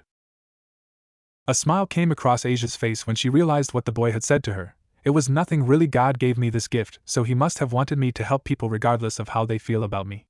Her tone turned sad at the last part, but she felt a hand on her shoulder. "Don't worry, Asia, while that mother didn't understand what her child was talking about, I'm sure that the child will keep on telling her about how you healed his wound. Kids in this area are like that, they always remember the good things that people do for them." Asia had a curious look on her face and wanted to know more. Well, I used to know this person, and he had a power within him that he never wanted, but then everyone around him treated him like the plague because of the power, so all his life he tried his best to be accepted by those people around him, even reducing himself down to acting like a fool. When someone finally accepted him, he thought that the whole city he used to live in would also come to accept him, but it wasn't to be. He was assigned to a work team where one teammate would always hit him over the smallest of things. His other teammate wasn't much better, as he was always looking for power, and then there was his teacher who always preached about never abandoning teammates behind, yet he always left that boy behind. Asia had a very sad look on her face. What happened in the end, Naruto? Well, how should I say this? It had a pretty interesting ending. The person is now living quite happily, and that's about all I can say about that. He embarrassingly replied, since he really couldn't tell someone that the story ended with the person escaping his fate by walking through a tunnel where he turned back into a child and was adopted by a loving family. Asia would have probably thought he was nuts or his story was a complete fake. What a poor man. I shall ask God to watch over him wherever he may be, and hopefully God will help the man in whatever he may be doing, or perhaps God may even guide this man to the church so that I may help him. Asia knelt down and began to pray for him, but she was interrupted when thunder was heard on this sunny and cloudless day. "Oh, is it about to rain, Naruto? Naruto?" asked Asia as she stopped praying for the moment. However, Naruto did not reply, so Asia turned back to him, which was when she saw that Naruto was laying on the ground, his face turned to the side, his eyes had completely turned to giant X's, his tongue was sticking out, and his face was a weird color. "Ah, Naruto! Are you alright?" shrieked Asia as she stopped praying immediately, and went to help Naruto. A few minutes and a few bottles of water later. "So are you feeling much better, Naruto?" Naruto nervously nodded his head, though he was still a little blue in the face, but at least he was able to walk, albeit with a little difficulty. "Well, gulp, anyways, there's the church," Asia pointed out Naruto. Thank you for helping me get here, Naruto, but you still don't look quite right, so would you like to come inside of the church for a moment to rest?" Naruto's face slowly began to lose its color once again, so he politely turned down her idea and returned her belongings. "If you're in the area or not feeling good, then please don't hesitate to visit me, alright, Naruto? And I'll do my best to help you." Naruto nodded, and in return he gave her his workplace card. If she ever wanted to talk to someone or needed help, then she could come and find him. Before the both of them waved goodbye to each other, he just had to leave this area before a bolt of lightning came down upon him, or worse. "I'm glad that I was able to meet someone like him. Hopefully he'll come and visit me," thought Asia as she began her walk to the church, holding the card in her hand, and as she did, a figure by the church with something around her neck saw everything and flew off. The sun was beginning to set as he was walking back home. He thought about his meeting with Asia. Well, she certainly was different. I always imagined that the people from the church were crazy nut jobs who swung sword around killing every single devil in their path just because of who they were, but Asia, she's different than that. Maybe one day we could be better friends. Walking back, he felt his strength increase as the sun went down, and as he was about to open the door to his house when he felt someone watching him. Acting like nothing was wrong, he quickly turned behind, but he was too slow to see the figure, only the black feathers that were left behind. Reaching out, he grabbed one, and it felt familiar. "Yuma-chan?" Dumping his bag at his doorstep, he used his sense of hearing to track down the sound of flapping wings, but alas, he was too slow as the sound soon faded away. "Yuma-chan, that was you, wasn't it? If it was, then don't worry, I'll see you one day." The next night, Naruto was out and about running and doing exercises if he was ever going to be ready for whatever being a devil threw at him, but so far it was hard. He wasn't in the same shape he used to be, and even with the abilities that the night gave him, he wanted to train as Nexus but couldn't take the risk of someone seeing him transform or turn back to human form. Nonetheless, he still carried the Evo thruster just in case he was attacked. He was just taking another drink of water when he heard the sounds of flapping wings. Turning around, he summoned forth his sacred gear, ready to defend himself against any of their attacks, but when he saw who it was, he dropped his stance and his eyes softened. "Yuma-chan." Said girl was holding her arm, looking down. She couldn't look Naruto in the eyes because of what she did to him. Naruto slowly approached her to hold her hand, but she inched away from him. "Yuma, please don't, I just want to talk, please," he pleaded. But she wrenched her hand out of his grip. "Why?" Naruto was taken aback by what she was saying. "Why do you still care even after all I've done to you?" she cried out, dropping to her knees. "Why? You should hate me for what I've done to you, but you still love me." Naruto moved forward and captured her in a hug, which she would not accept. Yuma kept struggling against his hold, but it was all stopped by Naruto. "Why do I still care?" "It's because you still care about me, Yuma." Said girl looked up at Naruto with tear-filled eyes. Rubbing away her tears, Naruto moved his hand towards her chest and brought out the locket that they bought on that date. "You still wear the locket, and you show regret for what you've done, Yuma. I loved you before all of this, and I still love you now. Nothing is ever going to change that. So please don't force me to let go, because I will never let you go, I swear." That was too much for Yuma, who broke into tears and cried into Naruto's shoulder. For Naruto, he had a few tears drop from his eyes. Yuma was the very first girl that he had come to truly love, and he was not going to let her go. Few minutes later, Naruto and Yuma had to go their separate ways, but before they did, Yuma said that they could meet a week later in the park with the fountain. She even gave Naruto her true name of Rainair, and with a kiss, Rainair flew off back to wherever she had to go. A portion of her heart healed of the guilt that she had when she stabbed Naruto, while Naruto went back home happy that he healed a part of Rainair's heart, and at the same time he was able to see Yuma, no, Rainair again. As Naruto entered his house, a team of mysterious men in white biohazard suits were at the place that they met. Minutes after Naruto and Rainair left the scene, they arrived and began sweeping the area, and from the looks of things they were using scanners to look through the area. "Sir, there is a slight trace of supernatural energy in this area. According to the scanners, it seems that there were two supernatural beings here, but neither of them are the target that we are currently tracking. What do you recommend we do, sir?" His superior officer turned and pushed his glasses up. "We do what we always do, clean up the area and keep a watch out for anything mysterious happening. People have been disappearing in this area, so the creature we're looking for must be around here. We'll just keep an eye out for anything suspicious." Suddenly the officer's phone rang. "Hello, yes sir, what? Damn it, I understand, we'll move out immediately. He quickly hung up the phone and began passing out orders to his men. Alright men, pack it up, we've got another incident in the warehouse district. Let's move it people, this could be the target. Bag any supernatural energy traces here and we'll analyze it back at HQ. Move it people.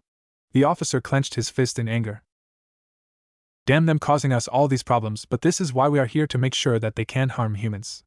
All over the place the people in biohazard suits packed up their stuff and returned to their vehicles, and moved towards their new destination where they found the decapitated remains of a human being. The next day, Naruto was eating breakfast when a news report came on. Today on local news, the remains of a female was found by workers in a warehouse. According to official reports, the woman was apparently killed by some kind of sharp object last night, though officials will not comment anymore on the matter until the deceased's identity can be confirmed. The family contacted and an autopsy has been fully performed on the body. But officials do state that all pedestrians should be careful when they are on their way, and if they know anything then please don't hesitate to call the toll-free hotline. Our condolences go out to the family of the victim. That's weird, could it be? No, it can't be, maybe Rias-senpai knows something about this, thought Naruto as he quickly finished his breakfast before he left for school. Lunchtime. Naruto was walking to the canteen when he was suddenly pulled into a bush by 3 mysterious people who put a bag over his head. When the bag was removed, he found himself tied up really tightly and surrounded by Issei and his friends. Issei-senpai, what is going on? Issei came and wrapped his arm around Naruto's neck. Don't worry Naruto, you're not in any trouble, we just wanted to ask you a few questions, so please just answer them for us, he pleaded. Well, I guess I can do that, but why did you have to tie me up? Argued Naruto as he moved his arms about to try and free himself but found that they were tied really tight. We can answer that later, now on to the questions, Naruto. All 3 of them were really quick to divert the question asked by Naruto, but Naruto didn't mind it so much cause he just wanted this done as quickly as possible. 4 guys stuck in a tight and cramped place with one of the 4 tied up really nicely was a little weird for him, to say the least. So we heard that you walked into the school with Rias-senpai a while back, is that true? Naruto nodded his head. And you also held her bag, right? Naruto once again nodded his head, which caused the 3 of them to enter into a state of temporary depression. Even our junior has better luck at picking up girls than us, and we've been here for a year longer than he has. The 3 of them admitted, but before they could ask Naruto anything else, Naruto just had to blurt out one thing.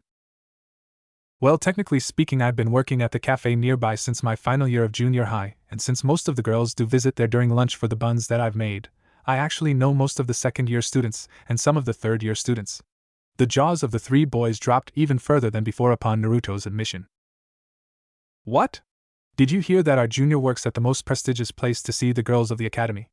All 3 boys held each other hands as tears of either joy or extreme sadness flowed from their eyes. Naruto couldn't identify them, and to be honest he didn't want to, so taking this chance before they started to do anything or ask anything else, Naruto slowly inched backwards away from the 3 boys, and when he was sure that he was safe he ran away at top speed, leaving a cloud of dust behind him. As for Issei, Matsuda and Motohama, when they finally stopped crying they realized that Naruto had disappeared, and started throwing curses back at each other for letting Naruto run away before all of their questions were answered. With Naruto, after he had run away from his senpais, he ran towards the only place where he could think to hide, the occult research clubhouse. Using his elbows he opened the door to the place but stumbled and landed on the ground. Ow, that hurt. Now to find someplace to hide or just wait until either Kiba, Akino or Rias-senpai arrive, then they can cut me loose from these ropes, though I must say they really do know how to tie their knots. What have they been reading? Oh Naruto-kun, you're here early. Rias looked up from documents and books that she was working on / referring to see Naruto on the ground tied up, so she got out of her seat and moved to help him up and moved him over to the sofa in the room before searching around her table for a good pair of scissors to cut the rope with. So Naruto, how did you come to be like this? Rias asked as she began to cut the rope with a little difficulty.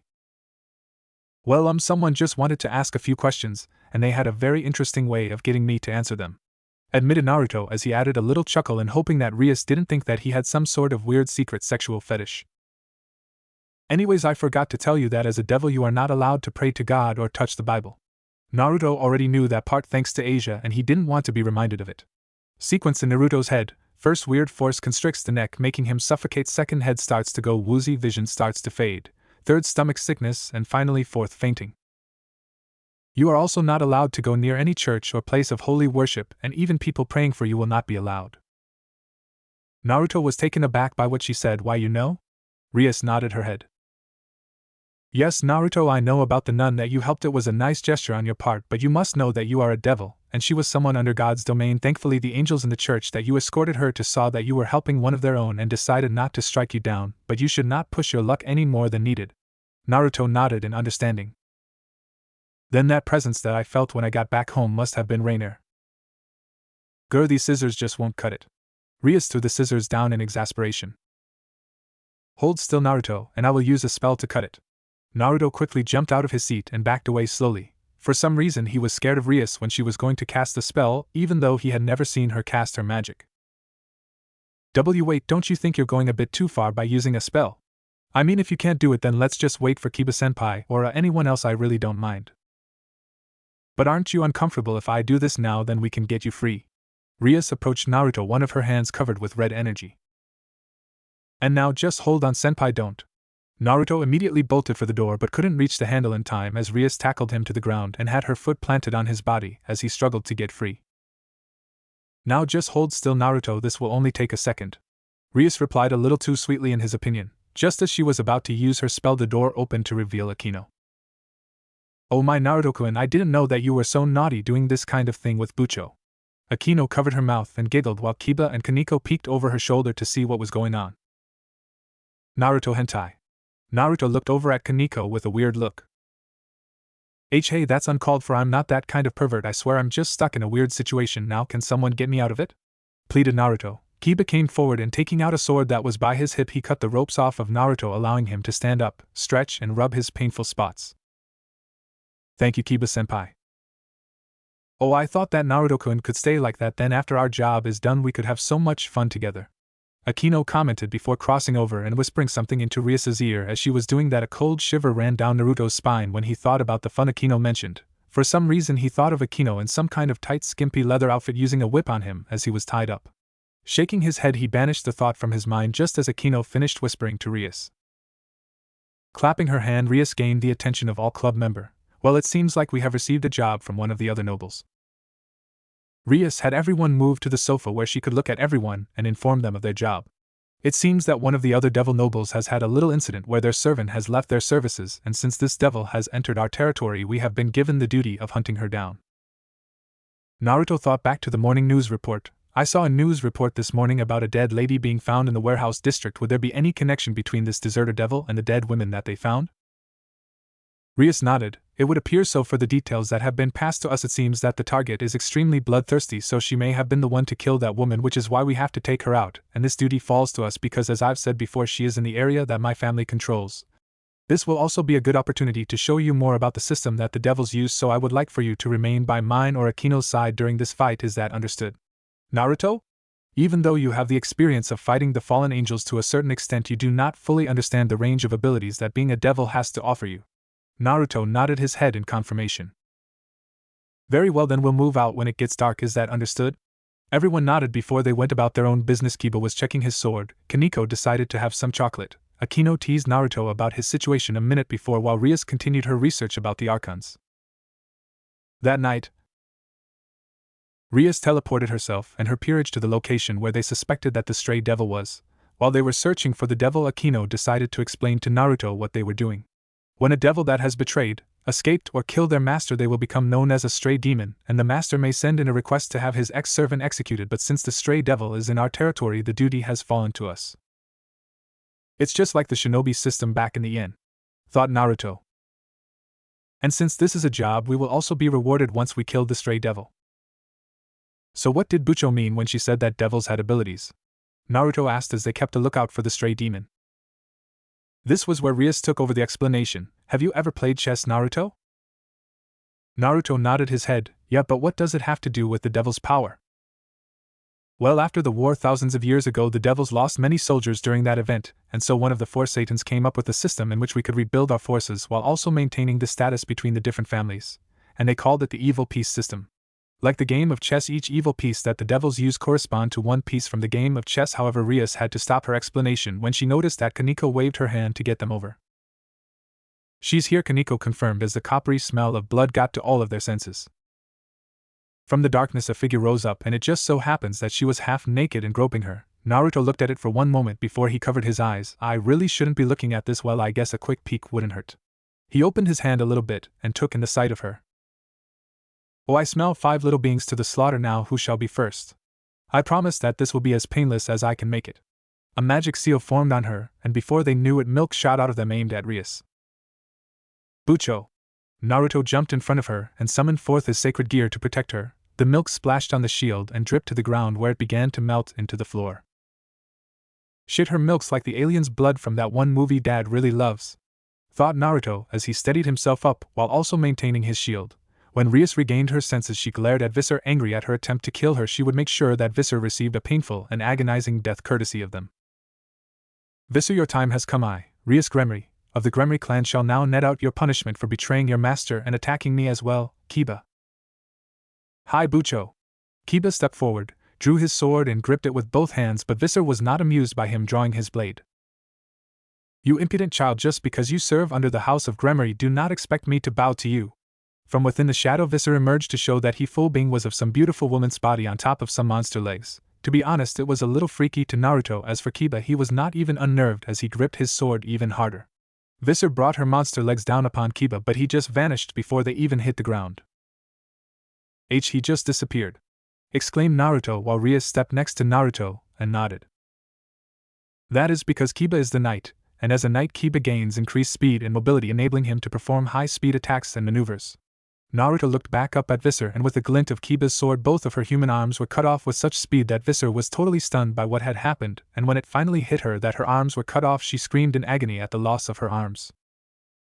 Growling in pain, Visser slowly picked herself up, which was when Kaneko stepped forward to face off against Visser, who in a fit of rage further demonized herself, turning her normal teeth into really sharp one, and her lower body now had monstrous teeth coming out of it. Kaneko, get out of the way! However, it was too late, as Visser gobbled up Kaneko in a flash. Just as she started to chew Kaneko, the jaw stopped, and it was slowly forced open from the inside. Inside of Visser's mouth was Kaneko, who was forcing Visser's mouth open. Her clothes were slightly melted, possibly from Visser's saliva. Kaneko-chan is the Rook, and as the Rook she gains an immense amount of strength along with amazing defensive ability. Kaneko pushed the jaw of Visser's lower body apart, and got herself out of there. Once done, she lifted one of Visser's monster legs slightly up before effortlessly tossing her to the side. Visser landed with a cloud of dust, which was when Akino decided to step up to center stage, lightning crackling in her hand. Oh, my attacking Bucho is a capital offense, and for that you are to receive the capital punishment. Akino mused in a sort of playful voice. Attacking Naruto-kun is also a big no-no for me. Now it's time for your punishment. Akino raised both of her hands into the air, and before Naruto knew it, lightning came crackling down onto Visser. Akino is the queen, the almighty vice commander, combining all of the strengths of the Rook, Knight and Bishop. She specializes in attacks using her demonic powers. On top of that, she is Akino stopped her rain of lightning for the moment to sensuously lick her lips. A complete sadist. Akino brought down more lighting onto Visser, all while laughing like a child in a candy store. As for Naruto, he was shaking in his mind as the picture of Akino with the whip returned in all its glory. But don't worry, Naruto-kun, just because Akino is a sadist, I don't think that she will do anything to her allies. Her lover, on the other hand, is a completely different matter. Rias thought before turning her attention back to Visser. Akino, that is enough. With the order given, Akino stopped casting her spell as Rias stepped up to finish Visser off. And I, Naruto-kun, am your king. If I fall, then everything is over. Don't worry, Bucho, none of us will let anything happen to you, declared Naruto, which made Rias smile. I know, Naruto. Now then, Visser, your time is over. However, the clattering sound of gunfire was heard. Quickly bringing his sacred gear up to protect Rias, the bullets bounced harmlessly off of his shield and landed on the ground. Bullets were also aimed at Kiba, who just cut them in half or dodged them. Kaneko's impressive defense just had the bullets stop and fall to the ground, but the amount of bullets aimed at her caused her to put her hand up in defense, while Akino also put up a barrier around herself. Lights were suddenly turned on in the warehouse as the place suddenly came alive with activity. All over the place, soldiers wearing standard combat gear that masked their identity entered the area and held their aim at all of the demons in the area from both the ground level and the level above them. And from the look of things, the man that entered last wearing glasses was in charge of them as he called for them to spread out. Well, I must say this is indeed a stroke of luck for us to find the one that we have been looking for. I thank you for your help, Devil-san, but now that we are here, we will take over the situation, for it seems as though you have outstayed your welcome here. The man with the glasses pushed his glasses up, the light glinting off of them, though Naruto could have sworn that the man was looking at him as though he was some sort of prize. Very well, then we will go for now, but be warned, we will not allow you to interfere in our matters again, human Naruto. Everyone, we're going. Naruto nodded but still didn't lower his shields as all of Rias's peerage gathered around her and teleported back to the clubhouse. Once they were gone, the soldiers went about placing objects onto Visser. These objects would hopefully keep her unconscious while they transported her, calling in transports, as well as cleaning up the area of all the blood or magical taint. "Sir, we've managed to take care of everything. It seems as though the kids that were here moments ago had a lot of magical energy, though the one with the weird bracer had some kind of weird energy emitting from him, and according to the scanners this kid was the same one that we tracked the other day at the park, sir?" "Glasses, that is the man with the glasses. Name until later on," smiled a little. "Is that so? Then carry on, soldier. I have a special report to make to the higher-ups." The soldier handed the scanner over to Glasses before giving a salute to Glasses and continued going about his other duty. As for Glasses, he took a look at the scanner before a smile came across his face. Taking out his phone, he called his superior officers. "Sir, I believe we have found what we need to bring Plan G to life." On the other end of the line. "Is that so? Very well, then do whatever you need to get the subject. Once there, I am sure that he will be willing to provide what is needed.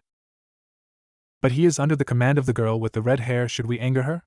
If we do take her servants, she may do something drastic against us, and I fear that this is something that we cannot stop. Then we shall use the failed subjects of Plan G to stall her. When you capture the subject, use whatever you think is necessary, and then have him transported to Base 6 in the heart of the city. She will not be willing to cause such a fiasco once there." "Understood," replied Glasses as he hung up the phone, and a smile came across his face. "Devils, angels, whatever you may be called, this is one fight that you will never win." With the call done, the vehicles arrived and the soldiers shipped Visser to their secret facility for experimentation. With Rias and her peerage. They had just teleported back to the clubhouse. Rias Bucho, just who exactly were those people, and how did they know about the existence of Devil? Naruto asked, though Rias could only sigh as she walked over to her table cluttered with books and texts. Taking a seat, she laced her fingers together. "Those humans would be known as the Supernatural Defense Force, SDF, and they are a task force of humans that have been formed to protect humanity from supernatural threats like us. They operate in both the night and day. The news report that you saw was just one facet of their job. They clean up, erase, and cover up all traces of supernatural occurrences wherever possible. If needed, then they will also eliminate supernatural beings that have caused trouble to humans. So they're basically a human fighting force that will be willing to fight all of us if need be." Rias nodded her head in confirmation. "So what should we do if we ever meet them again, Rias Bucho?" asked Naruto. "We will just have to leave the job to them. I'd hate to admit it, but if the SDF were willing to fight, then they will do whatever they need to eliminate us." Naruto gulped before he excused himself for the night along with Kiba and Kaneko, with orders from Rias to take a break over the next few days and not go outside just in case. The next day, Naruto had just finished class for the day and he had more questions about the evil peace system because, as he remembered, Rias Senpai still didn't explain what the bishop or the pawn were supposed to be. Entering the clubhouse, he found Akino was there cleaning up Rias's messy table. "Oh, Akino-chan, I didn't know you were here." "Oh, what's wrong, Naruto-kun? Am I not good enough for you?" Akino hugged her body in a way that just highlighted every one of her curves. "No, you're really good. It's just that Rias Senpai never explained what the bishop and pawn's roles were yesterday, so I came down here to find her." "I'll explain them to you if you treat me to some afternoon tea," Akino mused. Seeing nothing wrong, Naruto agreed, and both of them left to the nearby mall where they got a booth in a restaurant, ordered some food along with drinks before Akino explained the roles of the other two pieces. "Well, for the bishop, they specialize in using magic, which can be used to cast a multitude of spells, though the more powerful the spell, the more magical power they will end up using, so this forces them to use their power carefully. If not, they run the risk of being vulnerable to physical attacks." Naruto nodded in understanding. It made sense. The bishop would have something like an MP bar which would drain whenever they casted a spell, and if it was all used up, then they probably wouldn't be able to defend themselves. "And then last but not least, we have you, the pawn, Naruto. Your special ability is to be able to promote to a queen, rook, knight, or bishop in an enemy territory, which could consist of churches, or when they are given the permission from their king." Naruto sort of gained a sweat drop when she mentioned that he was the pawn, but then he thought back to chess. A single pawn promoting to a queen could win the game, so he was the weakest when he was in Rias's territory, but when he was in an enemy's territory, he could become the strongest. And that would pretty much cover all that you need to know about the evil pieces system at the moment. "But wait, if Kaneko is the rook, Kiba the knight, you the queen, Rias the king, and I'm the pawn, then who is the bishop?" Akino shrugged her shoulders. "You may want to ask Bucho about that. Now let's dig in." Naruto agreed and dug into the food. After all, he was paying, so they should eat the food when it was still hot. All the while they made small talk about hobbies, interests, anything to really occupy themselves. A while later, the both of them left the restaurant full of goodness. "Ah, that was truly a good tea. Thank you, Naruto-kun. We'll have to do it again." "Sure, I guess so." Naruto replied before Akino ran up to him and wrapped her arms around Naruto's own. Come on then, Naruto, you won't mind escorting me back to the academy now, won't you? Naruto shook his head and the both of them went back. She's acting really close to me, she can't like me, right? I mean, I like Rainer, what should I do? He thought as people around them thought that both of them looked really good together as a couple. They were even stopped by a photographer who took their picture. As for Akino, she was content with spending time with Naruto even though she knew that he still loved Rainer. She was open to sharing so long as he treated them all the same, then she had no problem. He was going to have a chance to earn a peerage at one point. Time skip the afternoon of the day Naruto is supposed to meet Rainer. Naruto was currently in his work uniform in the bakery of the cafe making buns when his boss called for him. Hey Naruto, take a break cause you've got a guest. Naruto looked up and thought. Must be Akino-chan. Washing his hands, Naruto went out to see Asia standing there sticking out like a sore thumb since she was wearing her usual attire. Oh Asia, is something wrong? Well, I was lonely and I just wanted someone to, she replied as she shyly poked her fingers together. All Naruto could do was sigh at her actions, but he decided to spend some time with her nonetheless, so he clocked out for the day and met Asia at the front of the cafe. So Asia, now that we're out here, what do you want to do? Naruto asked, though Asia only had her attention focused on Naruto's face. Hold still Naruto, there is something on your face. Asia took out a handkerchief from her dress and raised it to Naruto's face to wipe something that was on his face, but Naruto borrowed the handkerchief from Asia and cleaned his face up himself. Turns out that some flour landed on his face, but now he was clean. Well, I am not so sure what to do even though I called you away from your job, Asia replied as the both of them just walked. Well, if you don't know what to do, then why don't I bring you about some of my favorite places in town? Asia looked up happier and followed Naruto to the arcade where they had fun playing some racing games, fighting games and all sort of other games. They were on their way out of the arcade when Asia stopped for a moment to take a look at something. Naruto looked back to see her over by the crane machines. Do you want one, Asia? Asked Naruto as he pointed to the machine full of Pikachu toys. Asia shyly nodded before Naruto moved over to operate the machine, and a few minutes later Asia happily walked out of the arcade with Naruto and the Pikachu toy in her hands. Thank you Naruto, I'll always treasure this. Asia was truly thankful that someone had given her such a nice gift. With the day almost done, Naruto decided to take Asia back to her church. Naruto, thank you for going out with me today. Don't worry about it Asia, we're friends, right? And that's what friends do. Asia had a few tears fall from her eyes before she nodded. Yes, we're friends, thank you Naruto, Asia replied as she hugged Naruto. All my life I've never had one friend, so thank you for being my first, she cried out into his shoulder while Naruto just returned her embrace. I understand the feeling Asia, no Naruto. You can't let your own personal feelings get in the way of what is the situation right now. She's a nun, while you're a devil, we can't be friends. Alright then, let's dry those tears then Asia, it's getting dark and I think your church may send people out looking for you soon. Asia cleaned up her tears and Naruto brought her as close as he could get to the church before his phone vibrated, so he had to cut the trip short and had Asia head up to the church by herself. That night, Naruto was already there at the meeting place and sat down by the fountain waiting for Rainer to make her appearance. Suddenly feeling someone wrap their hands around him, Naruto crooked his head back to see Rainer in her human outfit hugging him. Hey there Rainer, I miss you. I miss you too, she replied as she let go of Naruto so that he could turn around to face her. They were about to kiss when a familiar voice called out to Rainer. Well, I must say Rainer, you have done an excellent job in tricking the target out into the open. Turning to the voice, Naruto could see Danasik standing there along with the fallen angel from before, another girl that had blonde hair, and last but not least there was a guy with white hair and a crazed look in his eyes. As for Naruto, he couldn't believe it. He turned back to Rainer and saw that she had fear in her eyes. I didn't tell them anything Naruto-kun, I swear. They had been caught meeting by the other fallen angels, or rather the fallen angels most likely knew about them meeting here ever since they met the last time. Hey, now that we've got him, can I kill him please? The crazed man begged. The black-haired fallen angel nodded, and so the man drew out a sword hilt and a gun. Now devil, time to die. The crazed man charged for Naruto, who brought out his sacred gear to defend himself. Oh ho ho, so the devil actually has some skill in defending, eh? Well, that's good, cause I would hate for this to get boring, he said as his sword hilt suddenly produced a blade of light that just hit against the shield that Naruto formed. Naruto struggled against the blade for a moment before he managed to push it off and punched the man in the face, sending him flying back. Oh wow, that really hurt. But my blood is now boiling to tear your skin from your body, so won't you let me, Devil-san? Taking out his gun, the crazed gunman shot a bullet at Naruto which was so fast that he didn't even have a chance to block it. the bullet entered his thigh, sending him to the ground gasping from the pain. "Oh, so Devil-san doesn't like my bullets, huh? Well, that's good, cause they're bullets of light, and I'm sure that they'll light up your day," he replied before breaking out into maniacal laughter. "Naruto!" Rainer screamed as she ran up to him, but she was stopped by the other 3 fallen angels. "Fried, take care of the boy, she is ours. Middle, stay here to make sure he gets the job done." The blonde girl nodded before perching herself up on a tree so that she could see all the action. Seeing that there was going to be fight, Rainer transformed into her fallen angel form to fight off the other 3, while Naruto just managed to pick himself up again. His leg was still in pain. "Rainer! Come on, critical bracer, give me power. I need power to protect her," he thought when suddenly his critical bracer glowed with light and exploded. Awakening! As the light faded, Naruto could see that it turned from a simple fingerless glove to a full gauntlet that had some kind of empty bar running from his palm down. What is this? Oh ho, so the devil has gained an increase in ability, huh? Well, good, cause I want this fight.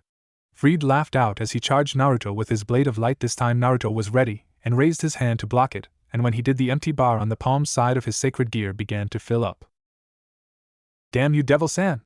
Why don't you just die?" Fried screamed out, slamming his sword against the shield, was also firing his gun, all having no effect on the shield. Finally, the bar on Naruto's sacred gear was full and Fried was getting tired from attacking Naruto with no effect. "Fried, you loser, let me show you how to finish him off." The blonde fallen angel made a pink light spear and charged at Naruto, who raised his arm to defend himself, and thankfully the shield came online at the right moment, so Middle's light spear just hit the shield, sending Naruto skidding back until he hit a tree. "Grr, I can't hold on much longer, if only I could do the Rasengan." The bar on Naruto's arm began to blink until the jewel that was on Naruto's palm lit up. Overburst.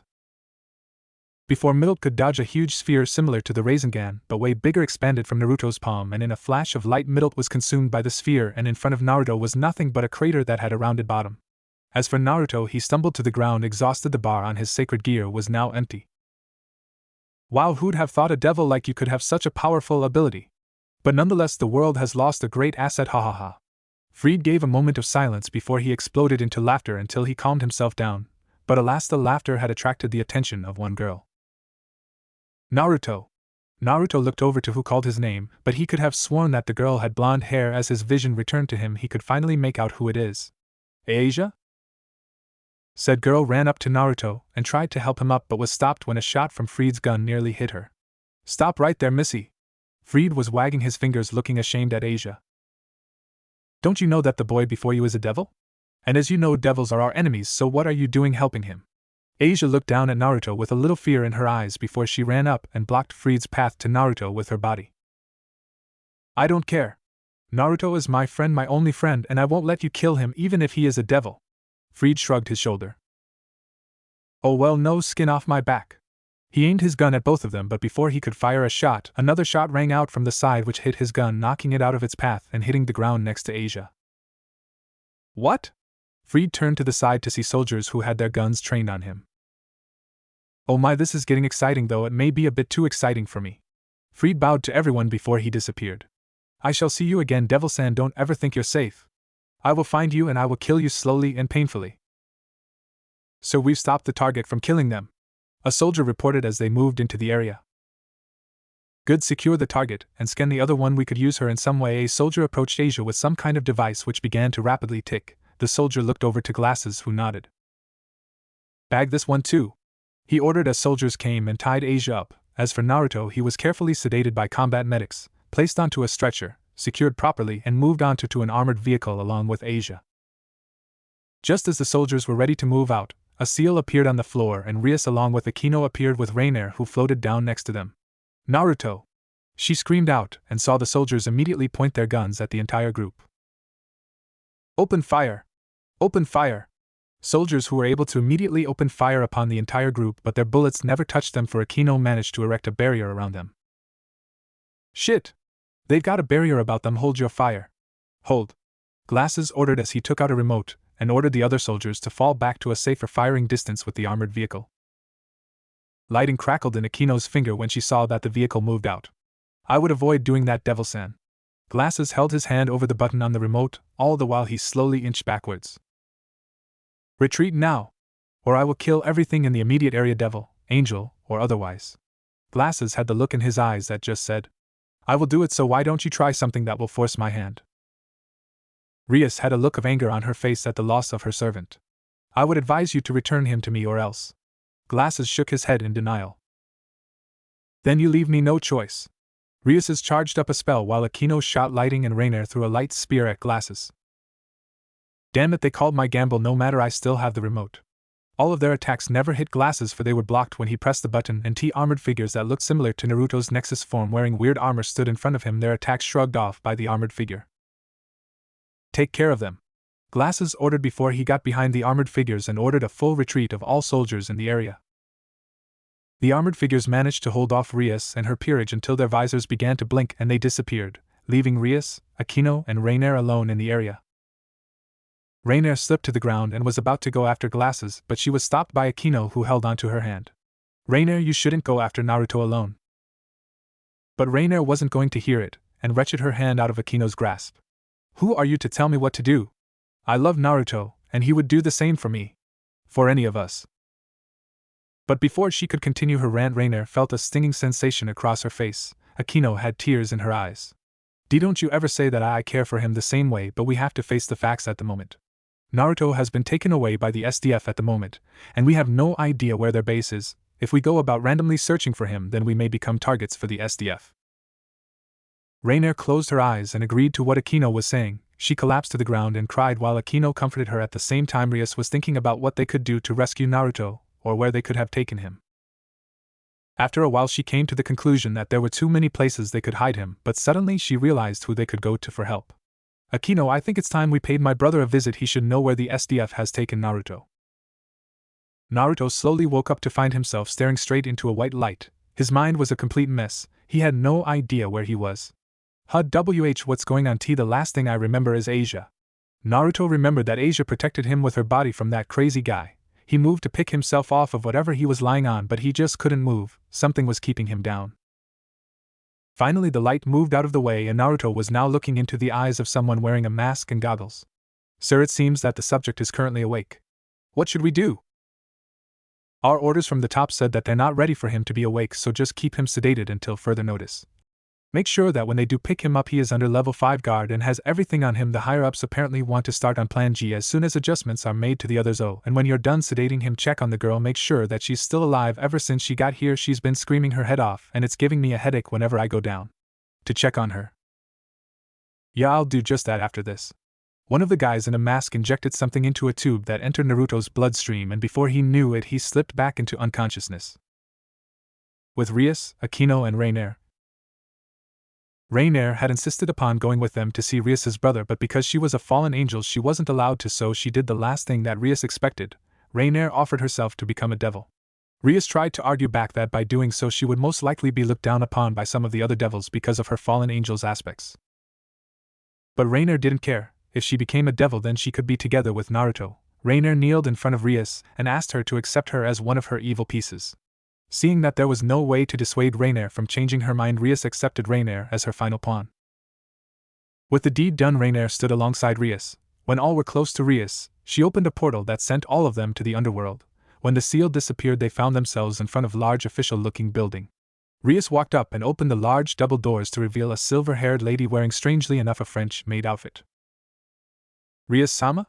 The lady greeted. I did not realize that you would be visiting us today. May I know why you are here? The lady asked in a polite voice. Yes, sorry for the intrusion today, Grafia, but I need to see Nai-san right now. The silver-haired lady seemed surprised by Rias's request. Nonetheless, she brought them through the building until they arrived to another set of large double doors, though these were colored red like Rias's hair. As Grafia opened the double doors, Rainier was not sure what to expect of her new master's brother, who, as Rias explained on the way in, was the leader of the 4 great Satans, meaning that he was extremely powerful, so she was expecting some kind of serious hard ass that was always able to take charge of a situation if there ever was one, and if based on how serious Grafia acted then he was most probably going to be even worse than that. When the doors finally swung open it revealed a red-haired man who Rainier could say looked similar to Rias if she were a male, wearing a set of armor that was beautifully designed, and he was reading a joke book. Grafia sighed and went up to the man and bonked him on the head once with a harisen. This is essentially that fan that they use to whack people on the head, causing him to drop the book in surprise at the hit. Surzex-sama, you have guests.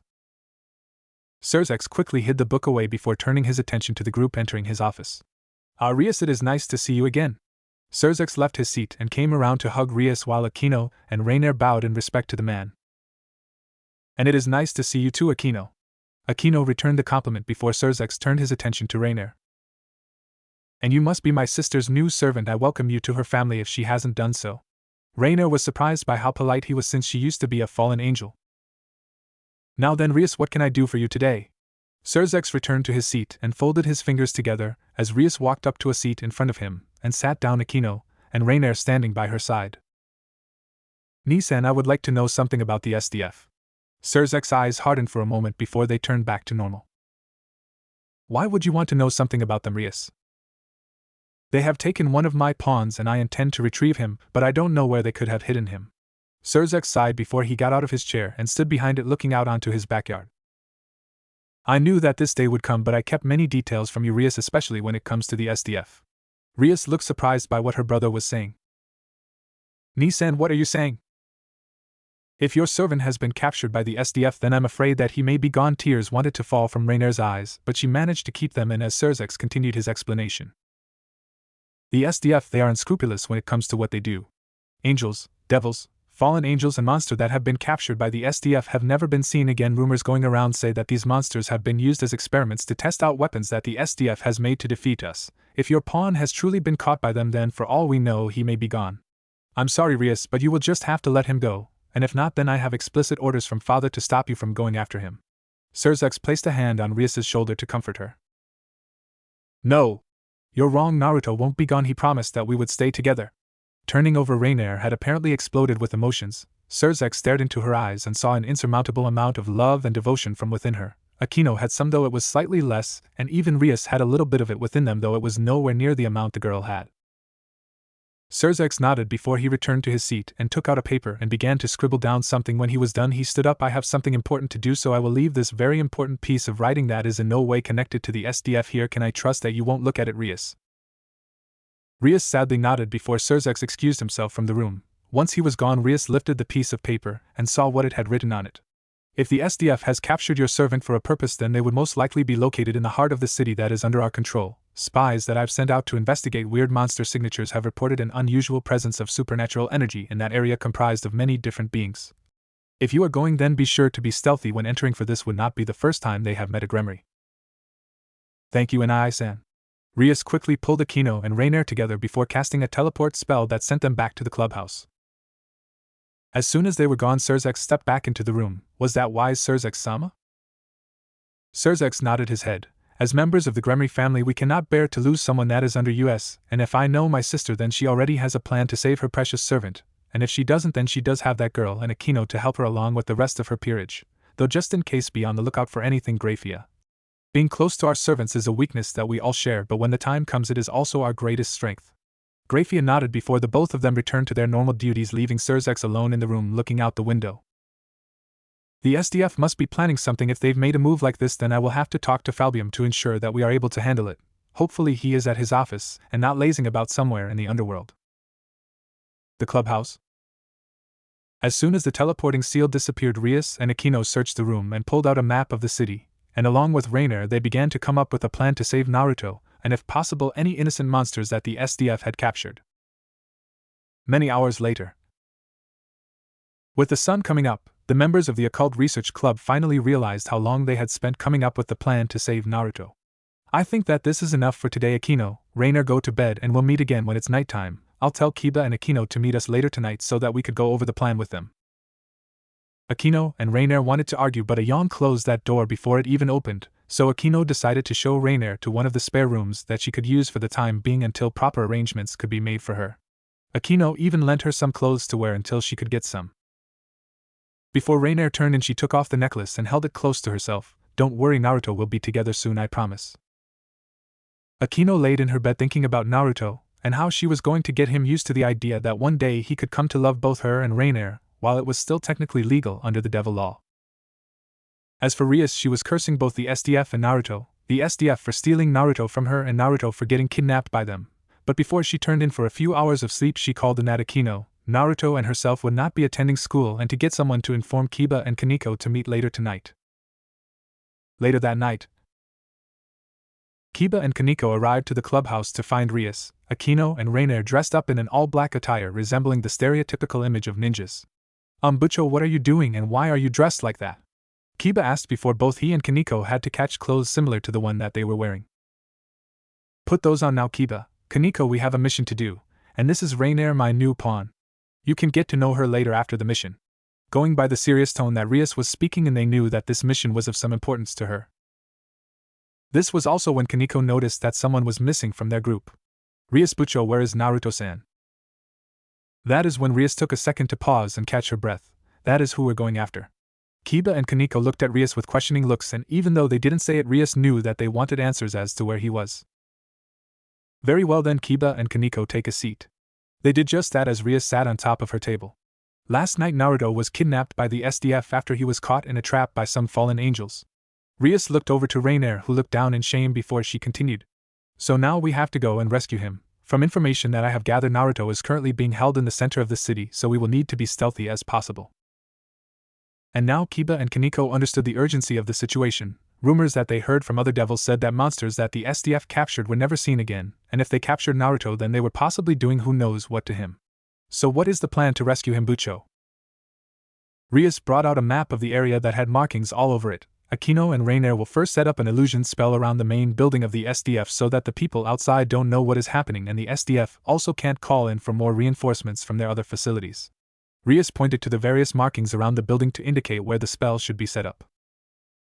Once there, we have to ensure that we can locate Naruto in the building, and for this part we will use our familiars to do the job. Once inside, they will find the security room or wherever they keep the information.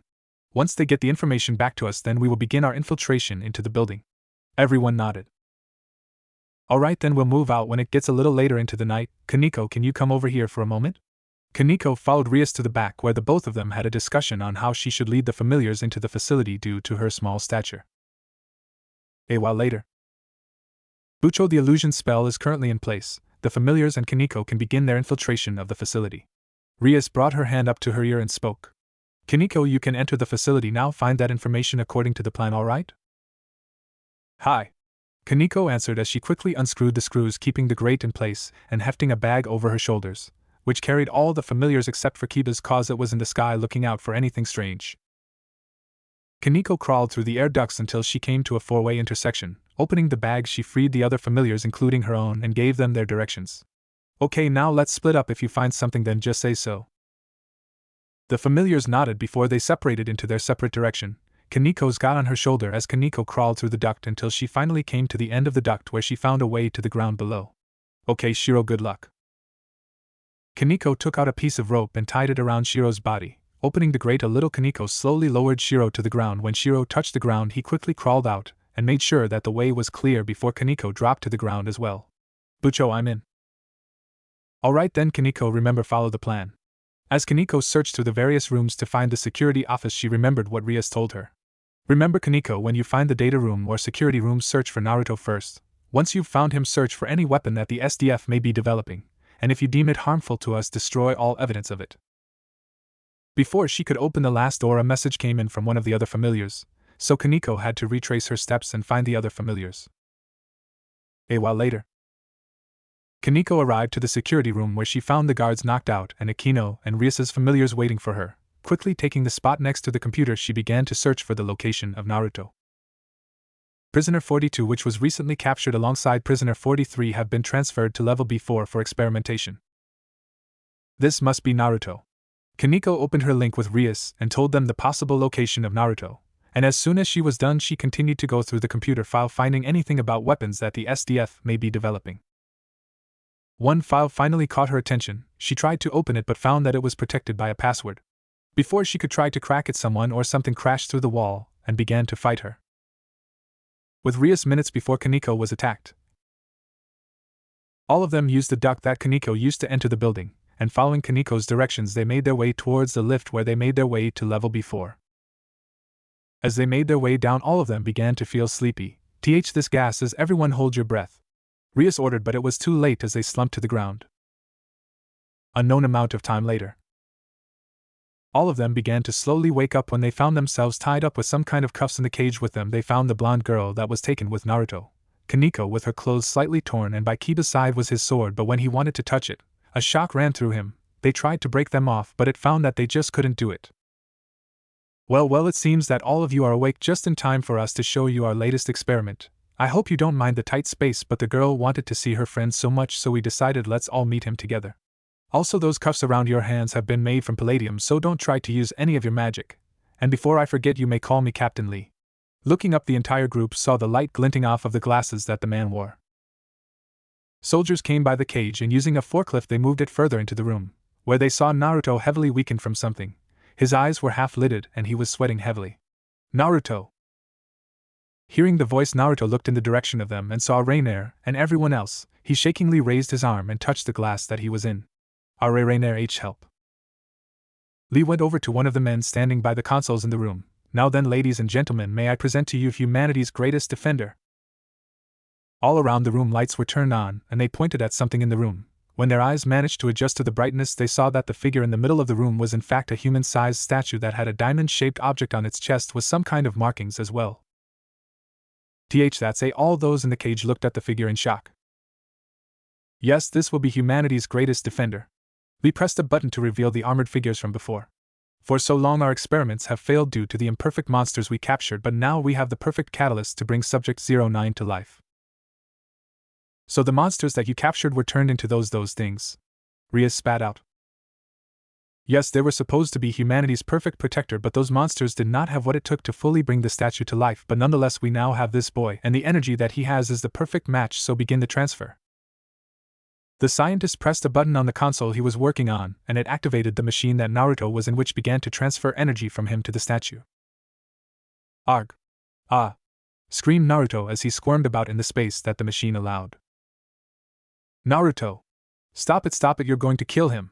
Rainier screamed as she crashed her shoulder against the cage, but the bars just wouldn't budge. Akina looked on with horror as Naruto's scream chilled her blood.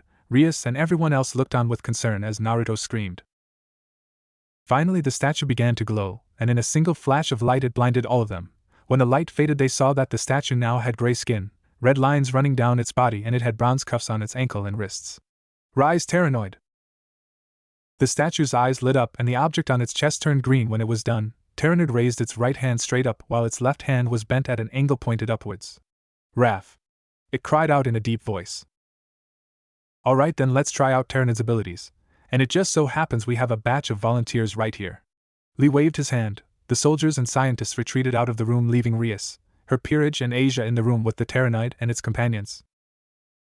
The cuffs around the devil's wrists were released and the cage collapsed. The Pteranoid took up a battle stance before bringing its arms into an L shape and fired off a beam at them. Thankfully, Akino managed to bring up a shield to protect them. Unfortunately for them, the beam was too strong and shattered the barrier. As for the armored figures, they took a battle stance and charged past the Pteranoid to engage them. Hold them off while we get Naruto. They nodded as they each took one armored figure while Rias prepared to engage the Pteranoid with the help of the blonde girl.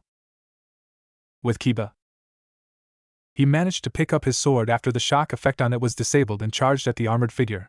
The figure swung its arm at Kiba, so he went under it and successfully managed to dodge its punch. Using his sword, Kiba tried to strike at the figure's chest, but the armor on the chest was too strong and stopped the blade's stab.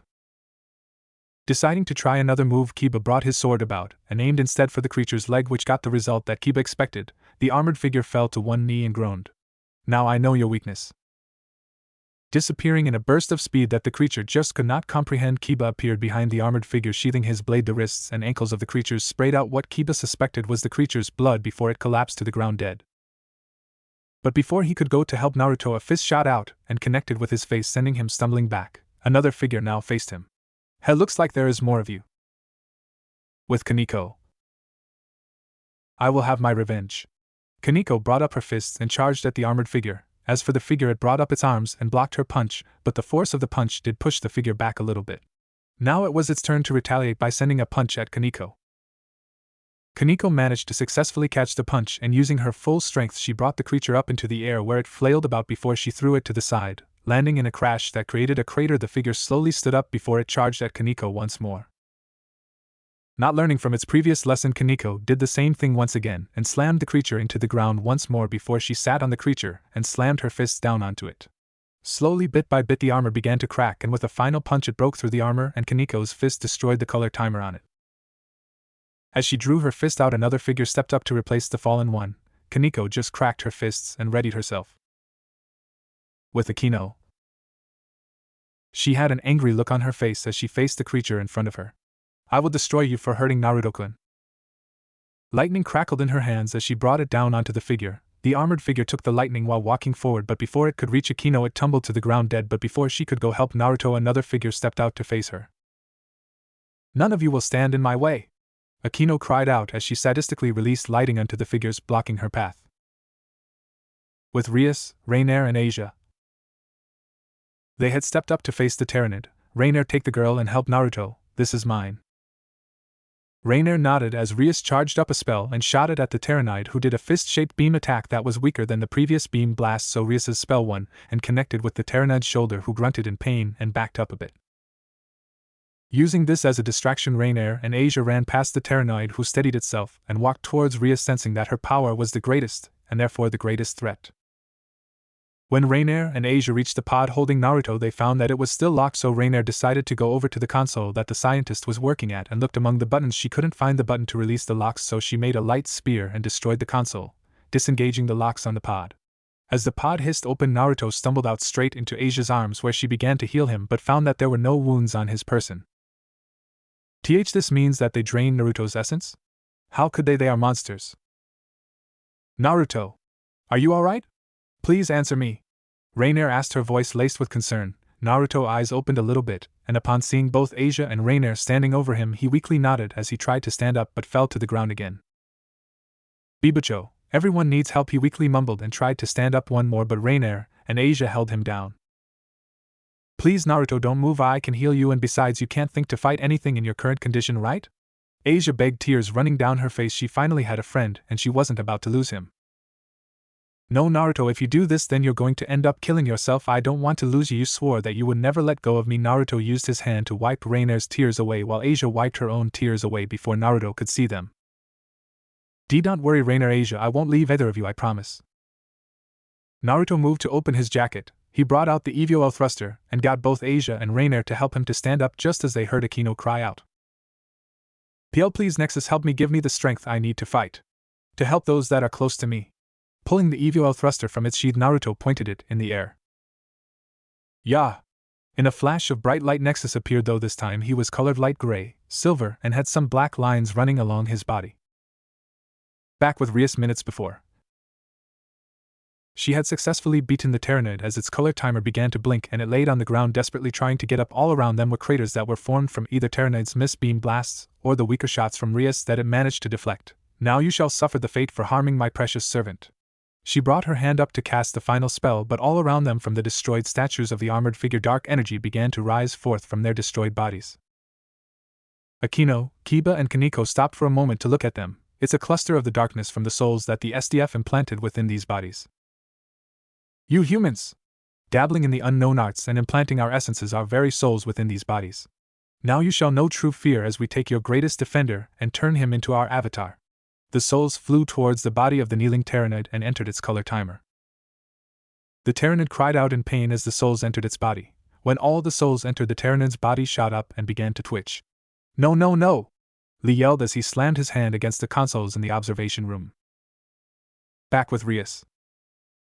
Akino, Kaniko, and Kiba gathered next to Rias, winded from their fights against the armored figures, and watched as the Tyrannid began to slowly transform into some grotesque creature that had rocky skin and 6 things on its back. Ha! The transformed Tyrannid, Zelganoid, cried out in a twisted voice as he looked into the air and fired a beam from its forehead that went straight through the building before it took a fighting stance facing Rias and her peerage. In the observation room. While at the same time Captain Lee and the SDF personnel watched as the Tyrannid was taken over. Our plan has been ruined. Call for a full evacuation. Get everyone out of here now. I want a level 5 guard on those containers. They cannot be harmed. We still have one last card to play, and since Tyrannid's Revile was a success, Subject 10 will most definitely succeed as well. Send those containers to our secondary location until we can come back here and ensure the safety of the facility. The soldiers nodded as they began to pass the order through the comms system. Back with Rias. Be careful everyone, this creature seems different now. It seems far stronger than before. They nodded as they charged at the Zelganoid. Kiba drew his sword and tried to strike the Zelganoid on the ankle, but the Zelganoid saw it coming and kicked Kiba in the face, sent him to the ground. The Zelganoid twisted its foot on Kiba's body before bringing it down once more, making a crater around Kiba and making him cry out in pain, and continued its path towards Rias. Kaneko came forward and threw a punch at the Zelganoid, but the Zelganoid was much faster than her and blocked her punch. Kaneko was surprised by the speed of the creature, since the armored figures were not this fast or strong. Rarg! Zelganoid brought its foot up and kicked Kaneko in the side, sending her skidding a little to the side right into the hands of Zelganoid. It wrapped its hands around her head and slammed her into the ground behind of it. Kaneko tried to pick herself up again, but Zelganoid's strength was just too much, and she couldn't move. Ha! Zelganoid charged energy into its fist and brought it down on Kaneko's back. Ah! Kaneko cried out, her voice laced with pain. When Zelganoid's fist left her body, they could see that she had a burn the size of Zelganoid's fist on her back. The Zelganoid gave a creepy smile, its head tilted at an angle as Akino stepped up to face it. You will not get near Bucho! Akino shot lightning at it, but the Zelganoid countered with its L-shaped beam blast that destroyed Akino's lightning in mid-flight and headed straight for Akino. She raised her hand to block it, but the beam never hit as Nexus appeared next to her and pulled her out of the way. AK Akino, are you alright? Nexus asked, pain and fatigue evident in his voice. Akino nodded as Nexus stood up, faced Zelganoid and took a stance. Zelganoid smiled once again as it took a stance and made its way towards Naruto, who just blocked its punch, but before Nexus could counter the attack, Zelganoid gave a kick that sent Nexus stumbling backwards. Before Naruto could recover from the kick, Zelganoid came up to him, picked him up and threw him back to the ground, where he landed with crash. Zelganoid gave a twisted laugh and stomped on Nexus. As it did so, Nexus cried out in pain. Naruto! Akino and Rias cried out as they threw spells in the direction of Zelganoid. Akino's spell barely caused Zelganoid to flinch, whereas Rias's spell managed to get Zelganoid's attention on her. Turning its head, Zelganoid cried out before it fired its beam weapon at Rias. She put up her strongest barrier, where it was stopped for a brief moment before Zelganoid pushed itself forward, powering the beam up and breaking the barrier. Rias's eyes widened when she saw that the powered-up beam broke through her barrier and braced herself for the pain, but the beam never hit. When she opened her eyes, Rias saw Nexus using his body to block the shot. Naruto! Are you alright? She could hear Nexus's color timer blinking, meaning that he was near his end. Don't worry, Bucho, I am fine. Nexus stumbled a little before he fell to his knees. Naruto! Rainier yelled as she made a light spear and threw it at Zelganoid's back, but it dissipated when it struck its back. Apparently Zelganoid had some kind of shield protecting its back. Zelganoid turned to face both Rainier and Asia. Nexus heard Rainier call out, so he shakingly came up to his feet and charged at Zelganoid, his intent to tackle it to the ground. He succeeded, and the Zelganoid was moved back a little bit. Rarg! Screeched Zelganoid. It steadied itself by planting its feet firmly on the ground. Zelganoid knew that it was in the better position to fight, so it brought its elbow down on Naruto and just went to town on his back. Twice it took Zelganoid 3 times to bring Nexus to the ground. Once there, Zelganoid gripped Nexus's body, picked him into the air so that he was flailing, and he slammed Nexus's body to the ground hard, creating a spiderweb crack and throwing some of the rubble onto Nexus's body. Oh! Gasped Nexus as he shifted his body in a desperate attempt to pick himself up, making the debris on his body drop to the ground. Rias and her peerage tried to attack Zelganoid, but Zelganoid wasn't having any of it, so it formed some kind of barrier that stood between them and him. It came over to Nexus, picked him up and began to tighten its hold around Nexus's neck. Everyone else tried to break through the barrier, but it just wouldn't break, and Rias couldn't not risk using her full power, as the building may collapse in on itself if the spell failed, or she could end up destroying Naruto as well. Gah, I can't beat him. Nexus's hands wrapped around Zelganoid's forearm, trying to pry them apart, but Zelganoid's own strength overpowered Nexus's strength. Naruto, don't give up, please. You promised that you won't. Cheered Rainier and Asia, with everyone else adding in their own support. Come on, Naruto-kun, don't give up. Cheered Akino. I haven't told you how much I cared yet. You can do it, Naruto. Play Nexus's opening IU. Yes, everyone is cheering me on. I can do it. Nexus's grip on Zelganoid's forearm increased. Yes, I believe I can win. I want to see Asia, Rainier and everyone smile again. So I won't give up. I'll keep on fighting, because that is my oath as Naruto Uzumaki. Declared Naruto. His whole body began to glow with light, or rather it was faint blue light. When the light finally faded, they saw that Nexus was now colored blue, black and silver. Gripping Zelganoid's forearm, Nexus easily pried Zelganoid's hands off of his neck and twisted it, making Zelganoid cry out its voice in pain. Ha! Nexus delivered a kick to the abdomen of Zelganoid, making the creature grunt in pain knowing that it was hurt. Nexus continued with 3 more kicks, and on the 3rd kick it let go of Zelganoid's hand. The force of the final kick sent it flying to the other side of the room, crashing into the wall, leaving a Zelganoid-shaped crater in the wall. When Zelganoid dropped to the ground, it screeched in anger before throwing forth beam attacks. Nexus charged at Zelganoid and jumped over the first one before going right through the middle of the 2nd and 3rd blasts, landing with a roll as he continued his charge. When he reached Zelganoid, he punched it once before proceeding to grab Zelganoid by the neck and threw him to the other side of the room. Zelganoid landed with a cloud of dust but managed to stand up once again. "Rarg!" it cried out as it lifted both of its arms and flew into the air. "That monster can fly?" Nexus gasped. "You can too. All you have to do is imagine it, the sensation of lifting off of the ground, and then you can do it," a voice replied. Following its instructions, Nexus began to slowly lift it off the ground, and before he knew it, he was actually flying.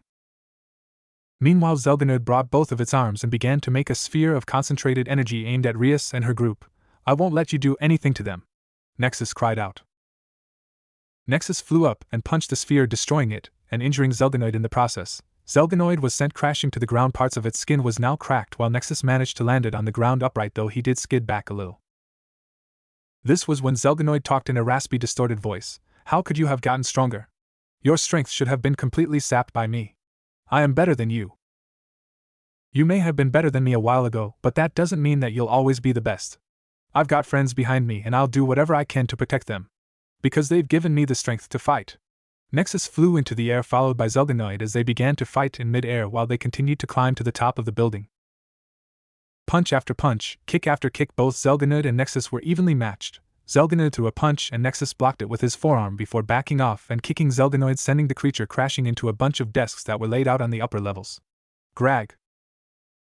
Zelganoid released a flurry of beam attacks, all aimed at Nexus. Seeing them coming towards him, Nexus headed towards the ground and blocked/deflected as many as he could before giving one kick that deflected a beam right back at Zelganoid, who screeched with pain before landing on the ground, even more damaged than before.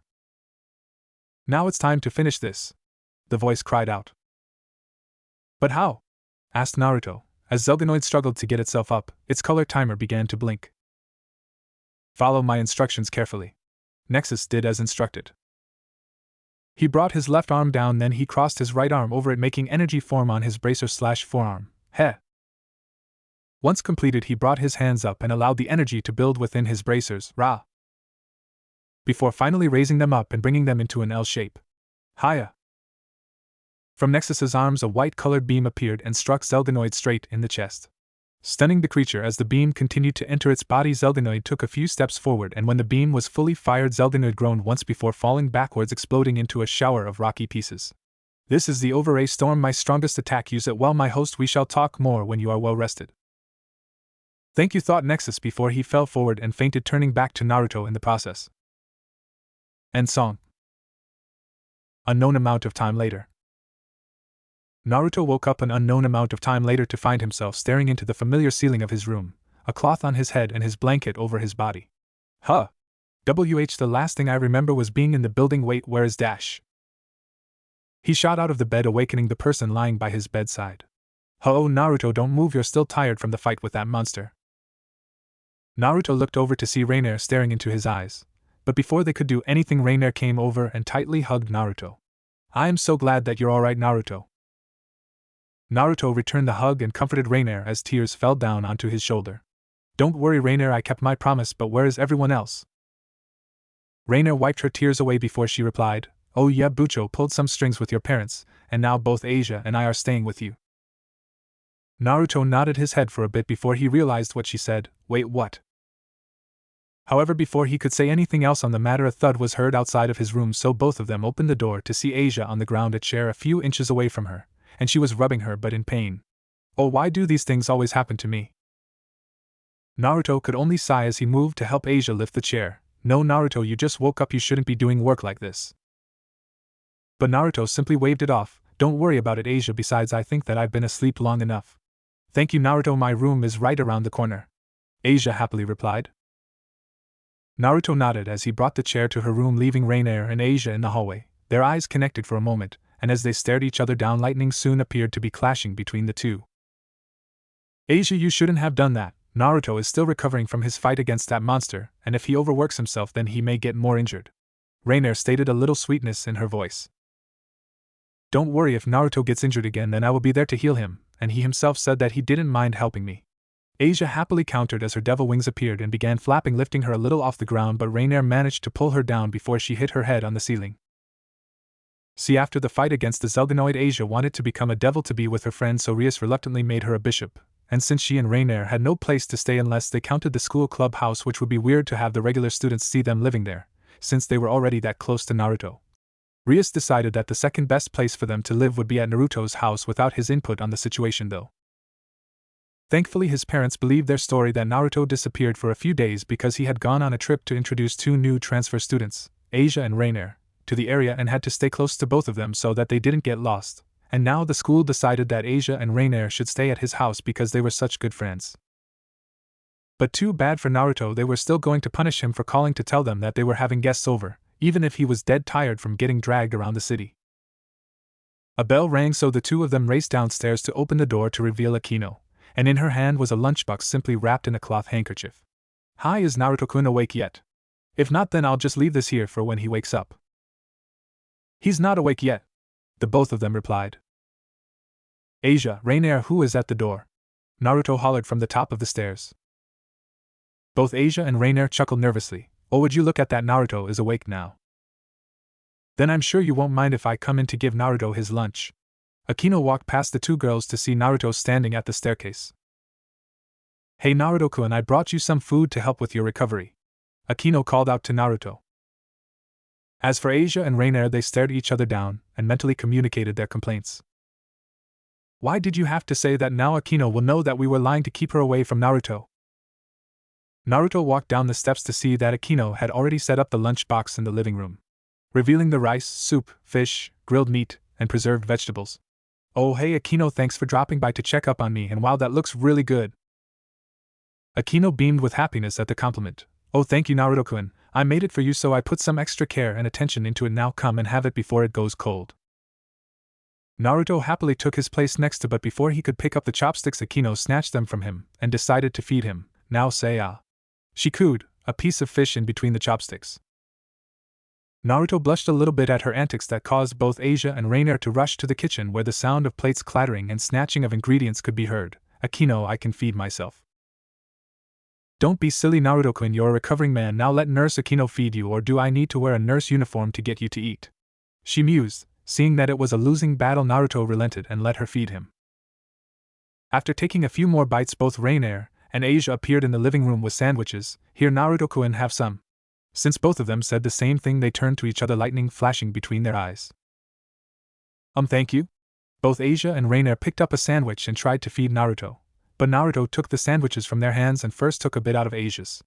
It was surprisingly alright for a sandwich made in about 5 minutes with who knows what. Then came Rainier's sandwich. For some reason Naruto just couldn't shake the feeling of dread as he picked up the sandwich, but not to hurt Rainier's feelings he decided to take a bite.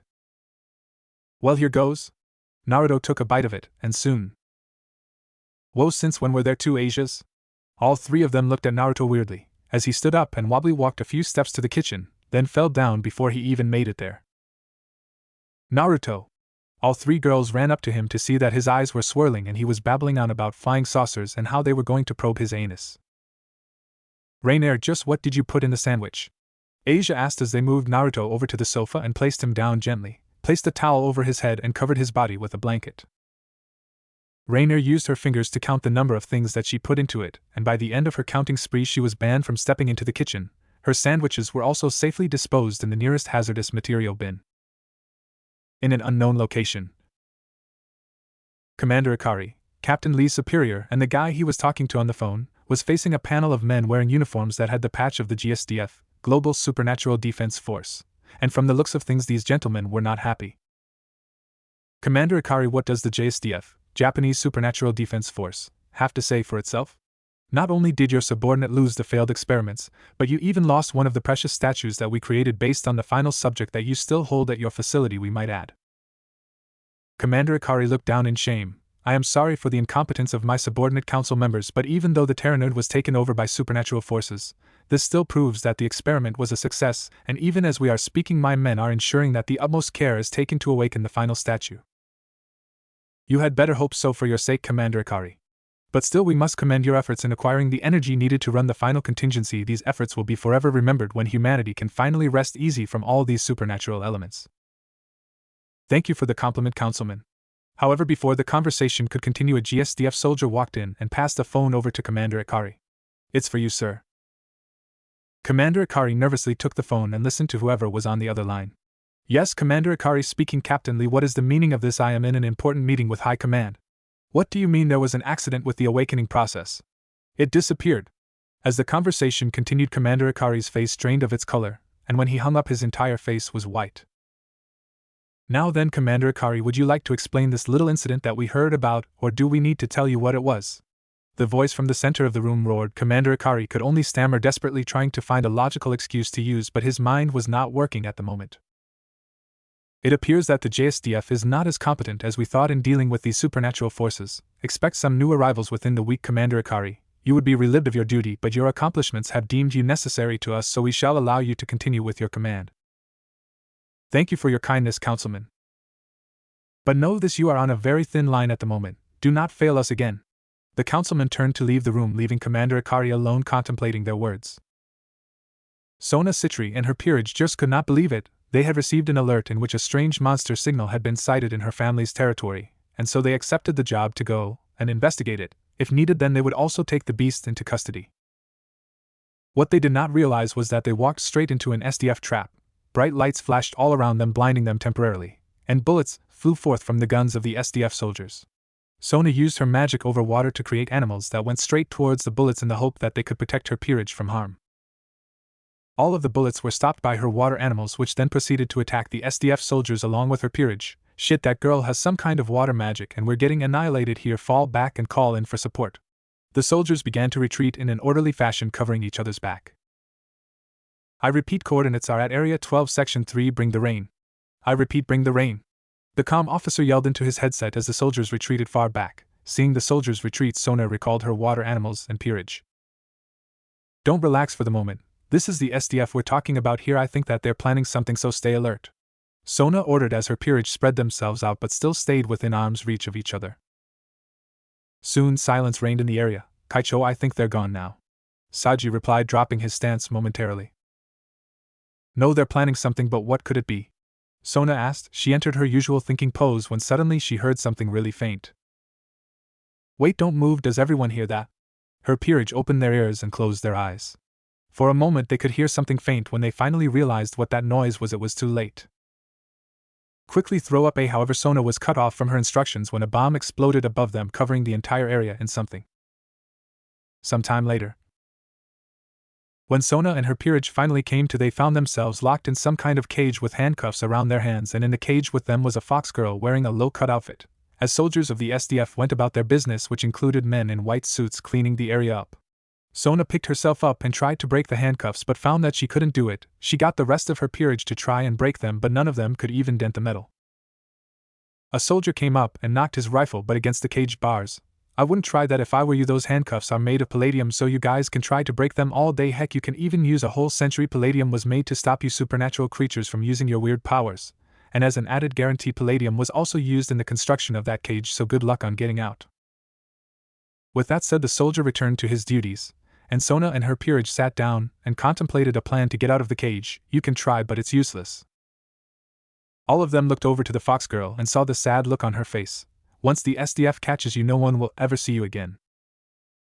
That may be for you, but Kaicho is extremely smart. She'll definitely find a way for us to get out, Saji replied as they returned to making a plan. However, it was interrupted by the appearance of a camper carrying a flashlight who came out to check out the strange noises he heard. Hey, who the hell are you soldiers? And what the hell are you doing to those kids? Two soldiers turned to each other and apparently passed a message between themselves. The soldier quickly took out a gun and fired something at the hiker's neck. The hiker held his neck in pain before he stumbled a little and fell to the ground unconscious. The soldier holstered his gun and walked up to another soldier. Take that guy to the memory police and make sure that they do their job. The soldier saluted his superior officer, carried the guy over to an armored vehicle and carefully did everything to ensure that the guy was still alive while also making sure that the guy remained unconscious for the duration of the trip as the vehicle drove off. As for the superior officer, he turned to a few of the soldiers that were assigned on patrol duty. As for you guys, what the hell were you doing? I thought you guys were on patrol. You were supposed to keep watch for any civilians. We were, sir. If you were on patrol, then how the hell did some random guy just stumble onto the site? You know what, I don't care what excuse you have, I want you to find that guy's campsite, and if there are any people there, then make sure that they stay at their campsite. Also mark the location of the campsite so that the memory police can put the guy back to where he was. The soldiers saluted their officer before marching out and began their search for the campsite. While this was happening, one of the soldiers in a biohazard suit carrying some kind of device began scanning the area to make sure that they managed to clean up all traces of magical energy when his scanner suddenly picked up an increase of magical energy that just kept increasing, and it finally destroyed his scanner. What the hell was that? The soldier drew his gun just in case before he moved the bush aside to see what could be sending off such powerful signals. Before the soldier could see the creature that was sending off the powerful signal, a bright light suddenly blinded the soldier, and a wave of energy sent him flying backwards towards the camp. Sona, her peerage, and the fox girl saw the bright light, and as it slowly faded, they finally saw the figure was standing at over 100 feet tall. It had 2 eyes that glowed bright with light. In the center of its chest was some sort of symbol that had a blue light in the middle of it, and last but not least, even though it was dark, everyone could see that the symbol in the center gave off enough light to show that its body was colored blue with some parts silver. Hiya! All of them heard the monster cry out. The soldiers began to slowly back up, fire at will. And no, cancel that order and fall back, comms call in for heavy support now. The soldiers continued firing at the giant all the while they stumbled backwards into the forest, but the SDF soldiers' bullets just bounced off of its body. When all the SDF soldiers disappeared into the forest, the giant kneeled down, gripped the cage's ceiling and tore it off, allowing Sona, her peerage, and the fox girl to get out of it. Suddenly, in a flash of light, the giant shrank down to human size and used his hands to destroy the handcuffs around their wrists. Are all of you all right? The giant asked in a gentle tone while Sona, her peerage, and the fox girl rubbed their wrists. Sona looked into the giant's eyes and gave a grateful smile. Thank you for helping me and my peerage. Can we know your name? The giant gave a silent pause before replying. Cosmos, you can call me Cosmos for now. Well, Cosmos, thank you for helping me and my peerage. I am Sona Citri. It was no problem, Sona-san. I just saw that you were in trouble and needed help, but now I need to go. Cosmos took a step back, raised his hands up, and flew off into the sky, leaving Sona, her peerage, and the fox girl alone. Come on, we should get back to the clubhouse. Will you be alright by yourself?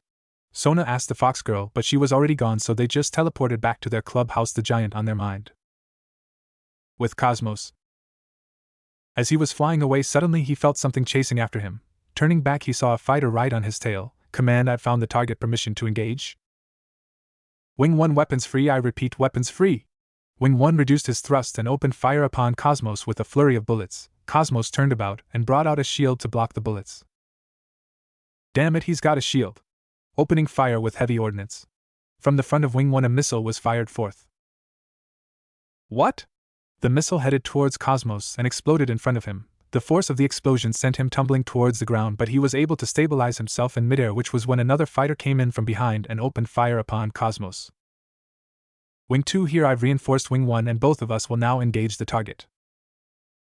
Affirmative, Wing 2, take the target down, but make sure to keep collateral damage to a minimum, or else the memory police is going to be on your case. Roger that, command. Wing 2 tailed Cosmos, who flew up into the clouds to lose wing. Wing 2 lined up his shot, and when he finally got a lock. I've got a lock on him, missile away. Wing 2 fired a missile. Seeing this, Cosmos fired a beam from his hand that destroyed the missile in flight, but he forgot about Wing 1, who fired a missile and a flurry of bullets straight into the back of Cosmos. Arg! Cosmos painfully grunted as he was sent spiraling towards the ground. Command, the target is down. I repeat, the target is down. Send in the ground forces to pick him up. Wing 1 called in as both of them circled around the area, keeping an eye on Cosmos's body from the sky even though they couldn't land. The next day, Naruto was in class with his friends talking about stuff while he wondered where Asia and Rainier had gone that morning since his mother made them breakfast, which Naruto packed into a lunchbox since they weren't around and it most probably wouldn't last. But now his thoughts were on the talk that he had with the spirit of Nexus. Flashback. Naruto now found that he was floating in some kind of plane. All around him was darkness, suddenly in a flash of light that caused him to cover his eyes. When the light faded, he saw Nexus and he was giant-sized. Welcome, young Naruto, to your inner mind. If this is my inner mind, then why is it so different, Nexus? Naruto asked as he looked around. It is because of my power. Within your very self it has now been split in half to allow both me and the Kyuubi to exist without tearing you apart. Well, I guess that is sort of reassuring that I'm not just going to explode, thought Naruto before he began to talk to Nexus. So Nexus, why have you called me here? You have managed to unlock a portion of my powers, so we'll need to train you in their art. If the fight with that monster proved anything, then you will need to train harder, and I'm just the teacher for you. Now then, let's start. Nexus touched Naruto's head, and it transformed into his Nexus form. But wait, I'm a devil, you don't seem like something that would teach me. I hold no prejudice against any race, Naruto. Naruto wanted to ask why, but he was cut off by Nexus continuing his part of the conversation. I have my reasons, which you will know in time. If you want to, I can try to train you in using your critical bracer, but I'm not sure how much I can teach you. Thank you, Nexus. I'll do my best to learn from you. Nexus nodded as the both of them began their training. End flashback. However, he was brought out of his thoughts when their homeroom teacher walked in with her clipboard as usual. Good morning, students. Today we have 2 new students, so I'd like all of you to warmly welcome the both of them to our class. That was when Naruto facepalmed himself. Oh no, don't tell me. Hey Naruto, what wrong? Asked Shinji as the 2 new students walked into the room, and taking a look around they spotted Naruto seated in the corner. Good morning, Naruto-kun. Asia and Reina greeted, waving at Naruto, who just waved back. So this is where they went in the morning, huh? He thought, nervously chuckling to himself while both Asia and Reina introduced themselves to the class. Wow, look at that blonde girl, she must be a foreigner. She also really pretty. And that other girl is really beautiful as well. Looks like that list of popular women may need to be rewritten. Alright class, you can comment on them when it's lunchtime, so since both of you know Naruto, then I'll have him bring you about the school during lunch. The teacher announced before assigning both Asia and Reina seats that were close to Naruto so that he could help them if they had any trouble before she proceeded with her lessons for the day.